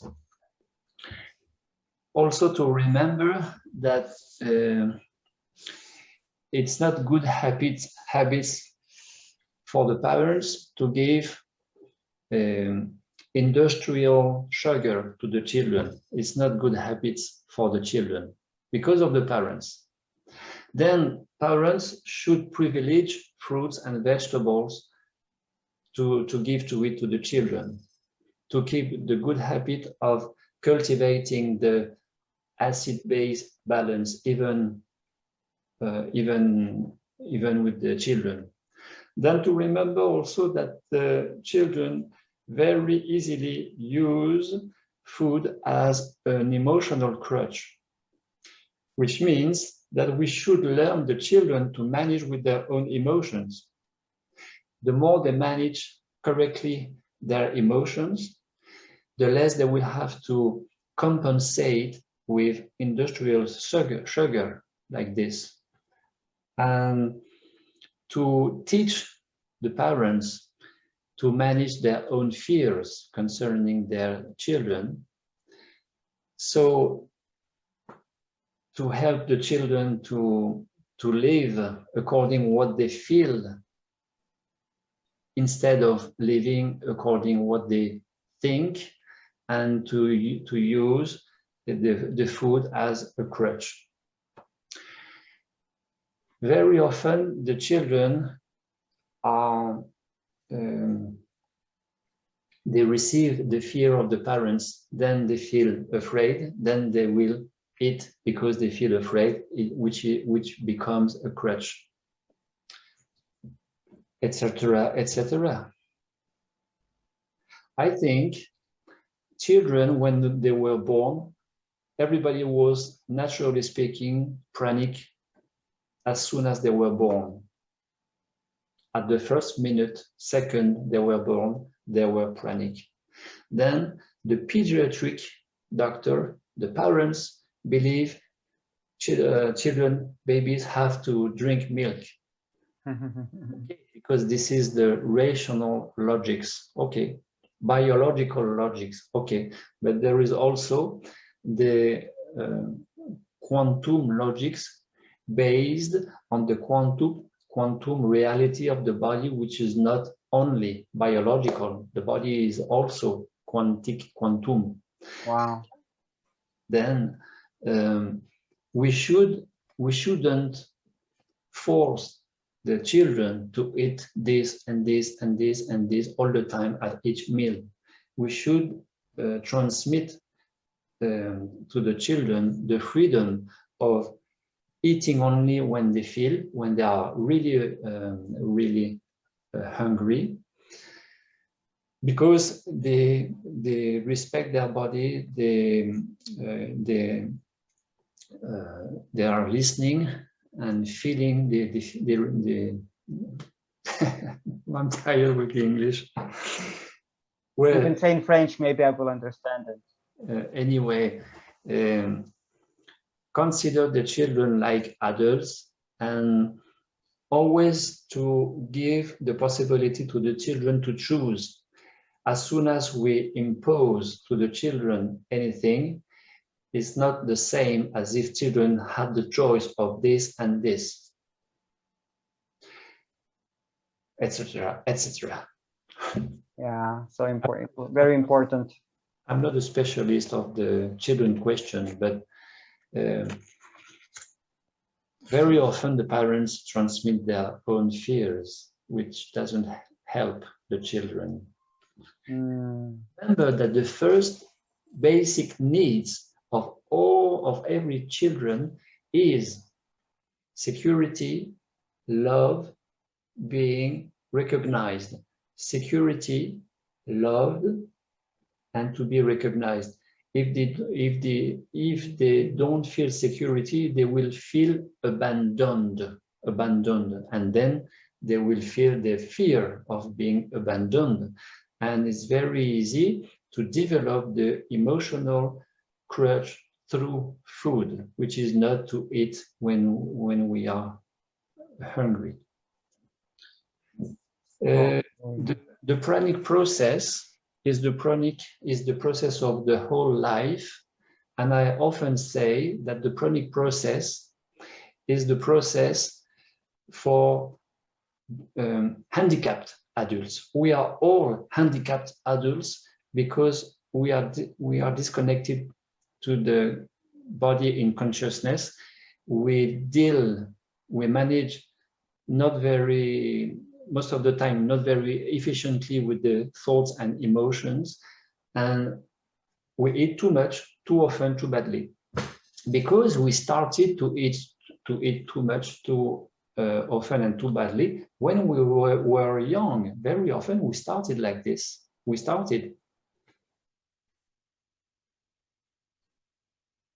So I don't know if I answered correctly to the lady.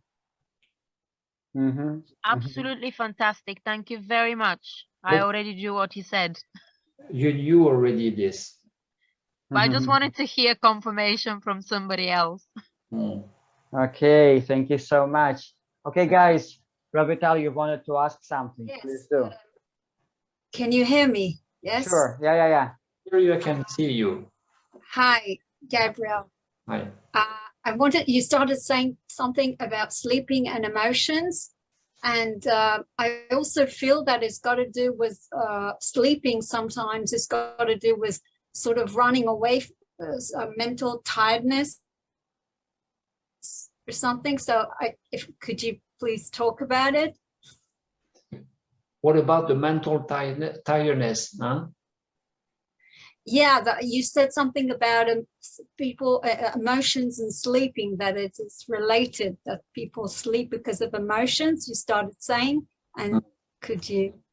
Because when we don't manage correctly the emotions like sadness, fearness, angriness, we spend a lot of energy, which is stress, which is called stress. Instead of this, when we manage correctly, efficiently the emotions, whatever they may be, we don't spend anymore so much energy. And instead of this, we create the energy of being present. And the more we are present, the more we will become aware. And the more the emotions become friends to us. We are always used to put aside the emotions and putting on the emotion something not to feel again, like an anesthetic. Anesthetize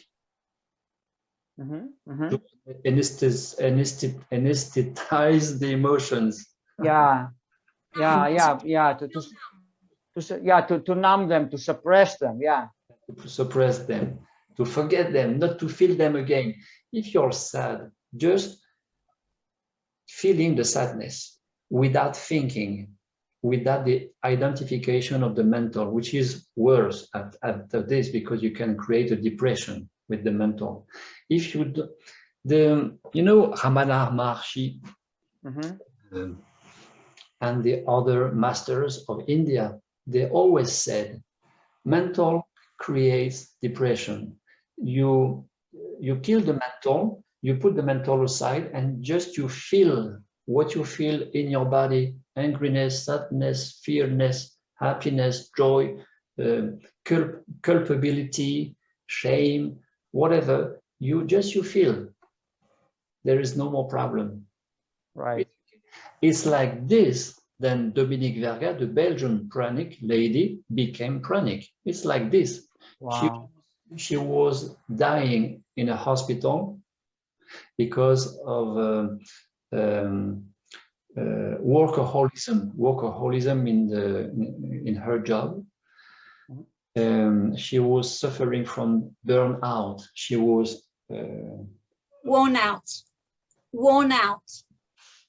So, and then she didn't resist to this. She felt the body, she felt the emotions, she felt the tiredness. And then she heard a voice telling her, now you don't have to eat anymore, to take the food through the perfusion, the medical perfusion. You can stop this. And she stopped this, and she became pranic like this. She became pranic like this. It doesn't mean you have to do the same, because sometimes, very often, people, they will die. They won't survive. They will die because it's not so easy. But just watching, hearing, feeling, respecting more, the more possible, our own body, which is the key of everything. Without the identification, it's important to think, but it's also important to feel, not only to think, to think. Amazing. Yeah, now that you mentioned it, I mean, people die because of starvation, of famine. So how, I mean, is because they're not aware of this potential, this possibility. It's because they haven't worked, they're not aware, they haven't managed their feelings. Is that it? I mean, a long time ago, I used to work a short period of time in Sudan, in south of Sudan, and I could watch people dying from starvation. They were very thin. skeletic, very thin. And then it's the answer is very easy. If they don't know the existence of prana, they can't work the pranic meditation and cultivating the awareness of being present, which is the real food. So now there are some people that teaches that they teach in Black Africa the pranic reality. Jasmine Herrera, she's from Colombia. Jasmine Herrera, she's pranic, I think, and she teach in Black Africa how to live with the prana when you suffer from starvation. Wow. Very interesting. Yeah. You know Jasmine, the Australian lady. Yes. Huh? Yes. She's doing great work. Yeah, great job all over the world. A long time ago, she was in the United Nations in New York, and she wanted to speak about at the whole assembly. She wanted to speak about the possibility to fight against the starvation in Black Africa with the prana. And she told her, now you shut up and you get away. You get out, stop. That's the reality of this world. Yeah. Okay, Gabriel. So, guys, so we are. Thank you very much. Thanks to you. Yeah, we are beyond 2 hours now, so we're going to finish soon to wrap it up. Gabriel, I just wanted to ask, because we have few members who have diabetes, and you and in your conversation in the group, you told someone that you have particular insights or knowledge about diabetes that you could share. So could you please address the subject of diabetes? How do you say the organ specialized with the insulin? It is called the pancreas? Yeah, pancreas. Yeah, pancreas. Well, I had the experience of guiding a young man of 23 years old. He was diabetic, suffering from diabetes, and forced to get insulin injection two times a day. He was a real diabetic man. And he fasted during 14 days in residential session, pranic fasting session here in France. I was with him day and night. There were several persons on stage on this training, pranic fasting session, and he never swooned. He never fainted. He never had any problem because of not eating during 14 days, but every day he had the insulin injection. How come? Well, generally the humans, they don't eat correctly, they eat too badly, and they make the pancreas too heavy and tired of filtering the food and the blood. So the more you give the acid-based food, fruits and vegetables to the body, the more, naturally speaking, the body will detoxify, naturally speaking, with the red vegetables. It's the best food to naturally detoxify the cells and the organs and the body.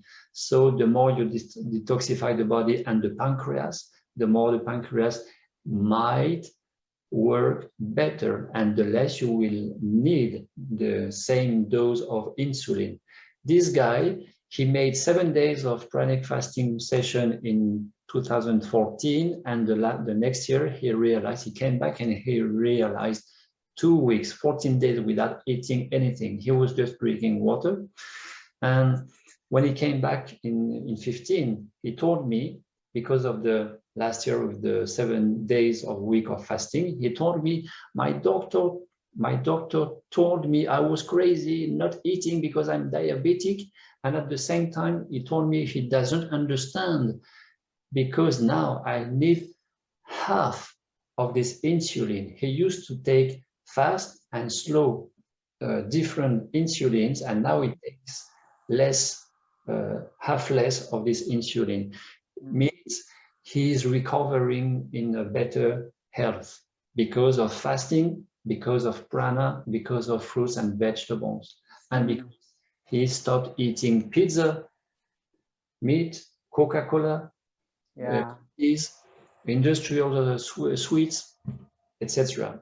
Yeah. And Gabriel, do you know by chance what kind of diabetes he had? Like diabetes type 1, type 2? The one kind.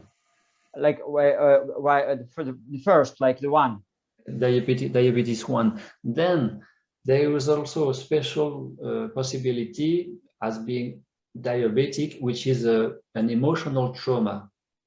If you register in your cells an emotional trauma, as an example, after an assault in the street, you can become diabetic, which means that you have to digest the emotional trauma, and maybe after you can recover a full health. No more diabetes. This is possible. Wow, very interesting, very interesting. And you know, you just mentioned eating fruit, but then you said that they were acid based, but are they acid or alkaline? Because half. Industrial food is transformed food, which is mainly acid, too much acid for the body. An acid body makes the bed of illness. The more acid you are, the more sick or ill you can become easily. Yeah. More tired, more sick, and live less long. Live short and short and short. Die soon. Then the more acid base you are, your body is, the more in good health you will become, and the more present you will become, because the emotions and thinking is directly according to what you eat. The more you eat acid and industrial, the more you will have thoughts and Gabriel, but maybe you meant alkaline because you said acid base, but there is acid and there is alkaline. Yeah, so alkaline, it's the same. Acid base is acid alkaline, it's the same. Okay. Acido-basic, which is acid base, acid alkaline, is the same. Okay. And basically the main source of alkaline foods are fruits and vegetables. Fruits and vegetables, naturally speaking, from your garden, from the shop, from the natural shop, you know, the organic shops. The organic, yeah. So, yeah. Okay, guys, so before we wrap it up, do you have any more questions? Any last few questions, maybe, for Gabriel? If not, then... Hi, Eric. It's Poggy. Can you hear me? Yeah, sure. Oh, hi. Okay, sorry. I just have one question. Hi, Gabriel. Thank you so much. It's been really fantastic talk. I wanted to ask how Gabriel felt about the importance of being in touch with nature, and also how he perceived being social and the importance of being social versus being on your own, and how does this relate to being pranic? Okay. the question? Yeah, Gabriel, so she's asking, could you please tell us more about, on the one hand, connection to nature, the importance of connecting to nature and being in nature, and on the other hand, about being social, about being with other people. Just your thoughts about it. The most important, I think, is to remember not to be dualistic. Dualistic is, on the left side there are good things, on the right side there are bad things. So everybody knows, everybody believes, because it's a good belief, that being on touch, on the contact to the nature is a good thing, of course. But the social, the town, the noise, the pollution, the cars, everything is prana. So the mental divides everything. It's cold or it's hot. You're thin or you are obese. You are kind or you are naughty. This is the mental. Then with the consciousness, everything is prana, everything is unity, not duality. Then there is also prana in the town, not only in the countryside, in the forest, by the seashore. Then the connection to the nature or to the social field, to the town, is always a connection of the consciousness of being here and now, and to be arms open with the noise, with the pollution, with what you cannot avoid. It's always good to go for walking in the nature, to have holidays in the nature. Of course, it's always good, but most of the humans, they live in the town and among the social field. So connection is a question of being here and now, because prana is not only what you eat or don't eat. Prana is an opening of your inside in unity with the outside that makes you realize that the prana is also through the noise. When you hear the klaxon of the car, or the songs of the birds, you can hear the energy of life, which is prana, in the songs of the bird. When you stroke the cat, the dog, what you feel with the hand, you will feel that you receive the energy of life through the dog, through the cat.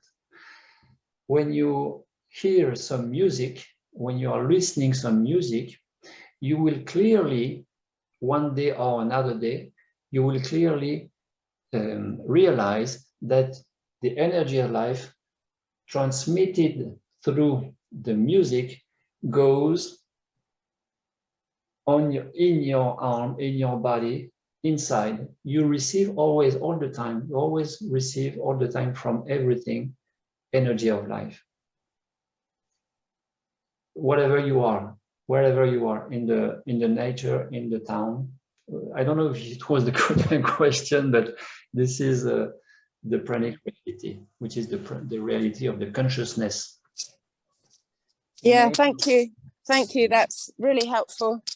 I think I asked the question because I think for me, sometimes I feel concerned that I'm not being social enough. Because I naturally find myself on my own a lot of the time with nature, and sometimes I feel worried that I need to be more social, basically. Now it seems to concern the field of the neurosis. You know, neurosis, neurosis. Yes. Neurosis. Yeah. I don't know if it's called like this. Yeah, it's fine. Some people like to be in contact with many people. They said to be oral from orality. And some other people, they don't like to be in contact with too many people, and some of them, they will also have the tendency to cut from people, which is called in neurosis I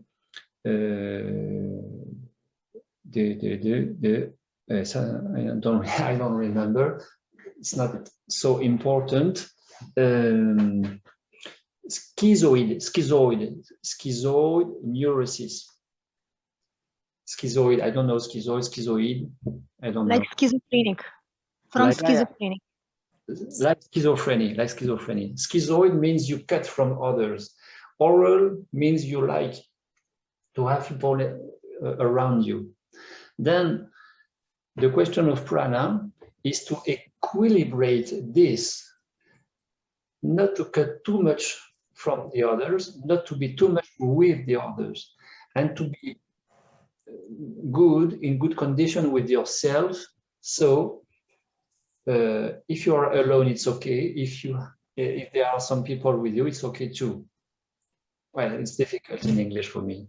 No, it's absolutely clear. It's absolutely clear, Gabriel. You express yourself very well. Thank you so much. Yeah, that's very clear. Thank you. Yeah. Thank you. Yeah. Okay, guys. So yeah, sorry. Could I just ask something? Gabriel, have you developed any abilities which you never had before, like extrasensoric? It's a very good question. I already told you that when you detoxify the body by fasting, by meditating, by living in the present, by eating acid, alkaline food, you clean also the subtle organs, organs of senses, clairvoyance, etc., etc. So, yes. You never know who will and who will not develop some extra sense organ, but for me it's not like before. I had always heard about guides, guides, they come to visit you during the night when you sleep, but I had never seen them before. Since the prana in my life, I see them, I communicate with them, not during all the nights, but I'm more conscious now, so I can see them easier than before. Also, I used to practice the energetic healing with my hands for more than 20 years.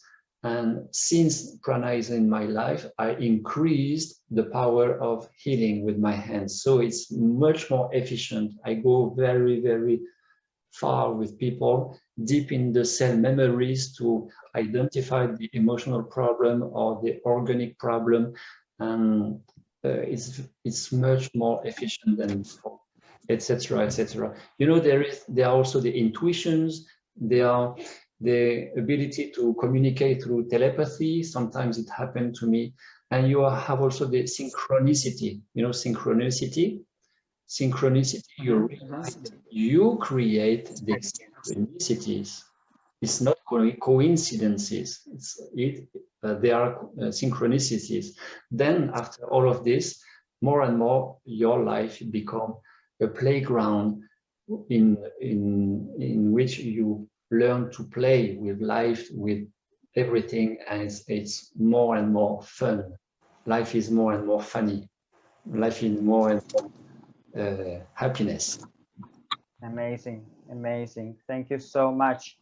Okay, Gabriel, so towards the end now, please tell us about your work with people, because it might be that some of our group members or some of the viewers of this video will be willing to contact you, to get some help from you. So please tell us, how do you work? Do you work with groups? Do you work with individuals? Do you work face-to-face? Do you work online? Like whatever it means to you. So for 8 years now, since 2014, I lead groups in residential pranic fasting sessions during 14 days. People choose until 14 days. And I also accompany individuals through Skype or through Zoom from all over the world in French or in English. Sessions during 7, 14, or 21 days. During this time, people don't eat. They will hydrate to prevent to lose too much weight, because if you don't drink, you will lose 6 times more weight than if you drink water or herbal tea. And during this fasting, I propose several times a day, every day, between 2 to 4 times a day, pranic meditations in order to nourish the cells, So the fasting is easier, less detoxification symptoms. It's easier for the person. I propose pranic meditations to nourish the cells of the persons, to teach them to align body and mind, physical, mental, emotional levels. So when you're aligned, you reach the spiritual field easier. And the third main direction of my accompanying is to synchronize the levels in the state of alpha, in the alpha state mind. Then we check every 7 days. The person is realizing 21 days of fasting. We check together every week, every 7 days, day 7, day 14, and day 21. How is it? How is for him? Of course, day after day, but also at the end of each week, to know how he's behaving, how is his tire, etc., etc. And sometimes I ask people to stop because it's too much for them and they want to force. So I say, no, okay, now we stop, it's enough. And keep on fast 1 day a week. It's very important. I always give the advice to people as a preparation before to be followed by me, before to be accompanied, guided by me, to fast once a week. This is very important, and to eat more fruits and vegetables. It's very important. Then I always repeat all the time that the purpose of the pranic process is not to fast in order to become pranic. Everybody is always pranic, but to be more aware and to open more the heart for better health, for better well-being of our own neurosis, and for more happiness of just being here and now, alive and aware. That's it. Amazing. Gabriel, and please tell me, so if a person wants to do this pranic process with you online, yeah, because right now, as we all know, there are some restrictions for traveling. So do they need to do it in the retreat setting, or do they need to disconnect for this time from their families, their jobs, their responsibilities, or not necessarily? Of course,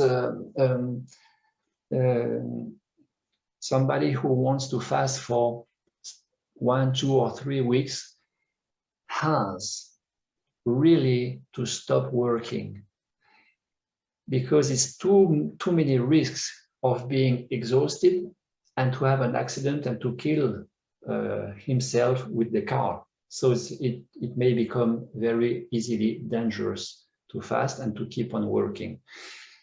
Now, I advise people to stay on holiday at home, to keep quiet, to have some rest, to have some a daily walking is good for the mind, is good for the detoxification, and to have pleasure, to have fun at home, to meditate, to practice yoga, to practice Tai Chi, to listen meditating music or classical music or whatever. It makes sounds. It makes sound for the person, and that is good for her because she likes.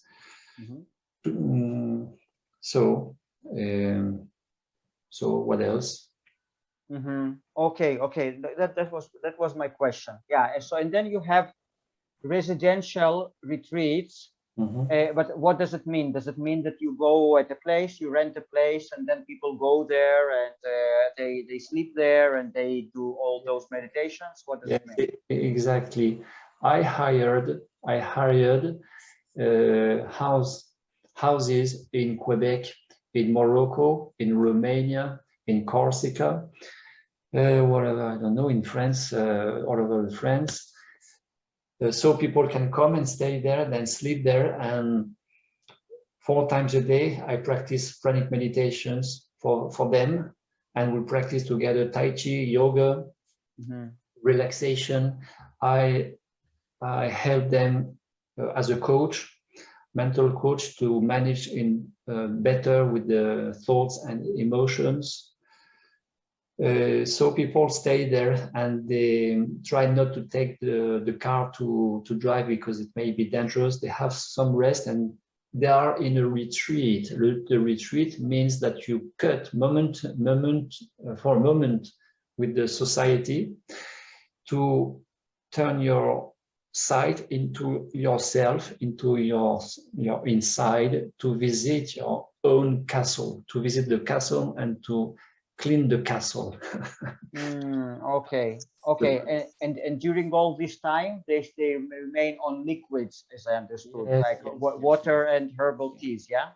Yes, you can practice as you do the dry fasting. It's very nice, but always for a short period of time, because if you stay 1 week without drinking water, you will lose weight 6 times more. 6 times more. You can stay 21 days without drinking. It's impossible.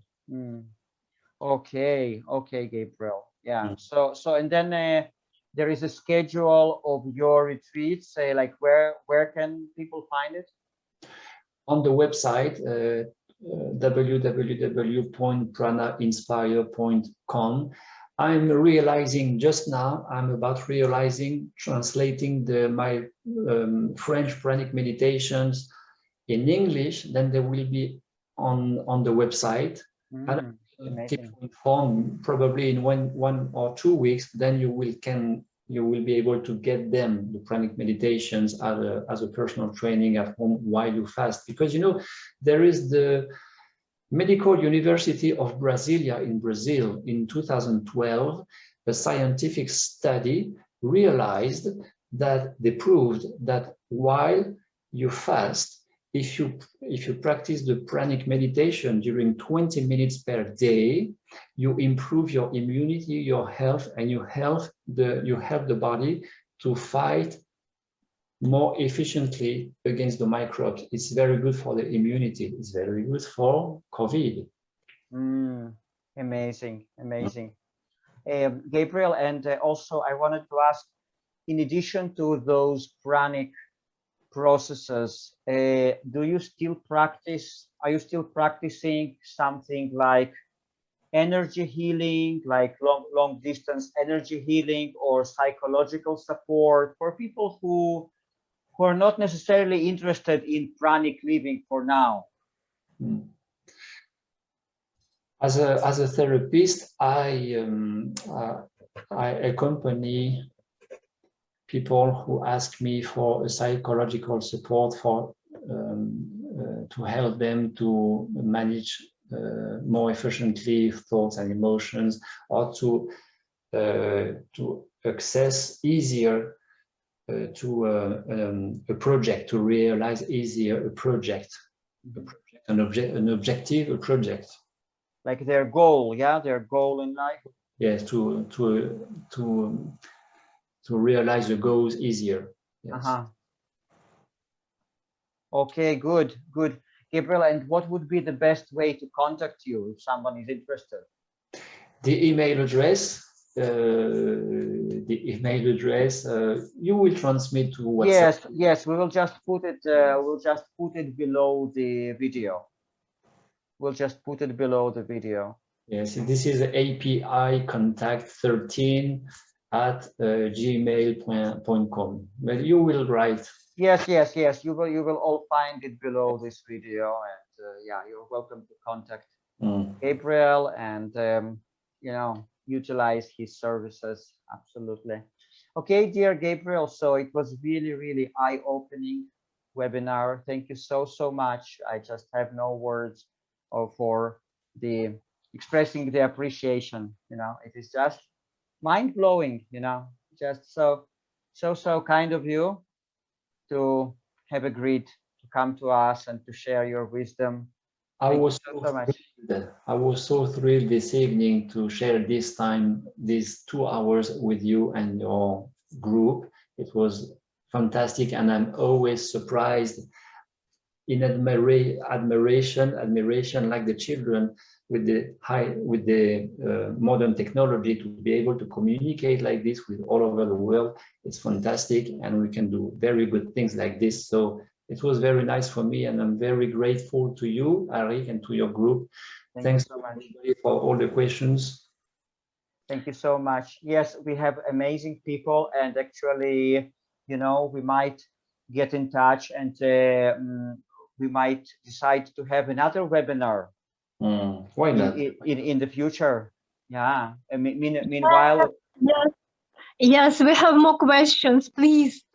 Yeah. So we will absolutely, we'll talk about it. So meanwhile, people will submit more questions, and then a few weeks from now we can have another webinar, of course, if you agree, Gabriel, and then we will answer questions. Maybe we will talk more about the meaning of pranic process, because people have all sorts of ideas about it. So maybe we could clarify these things, you know, and many other subjects as well. This information for everybody. If you go in my channel on YouTube, you click the playlist, and you will find the playlist called English. There are maybe 10 or 15 videos. Then you will have more informations like this, and there are 1 or 2 practices like this evening, the pranic meditation.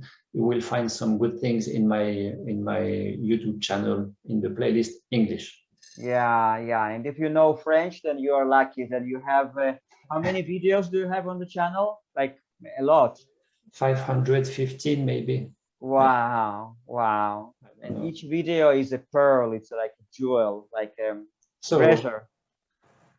Thank you to everybody. It was very nice for me. I feel grateful. It's very nice.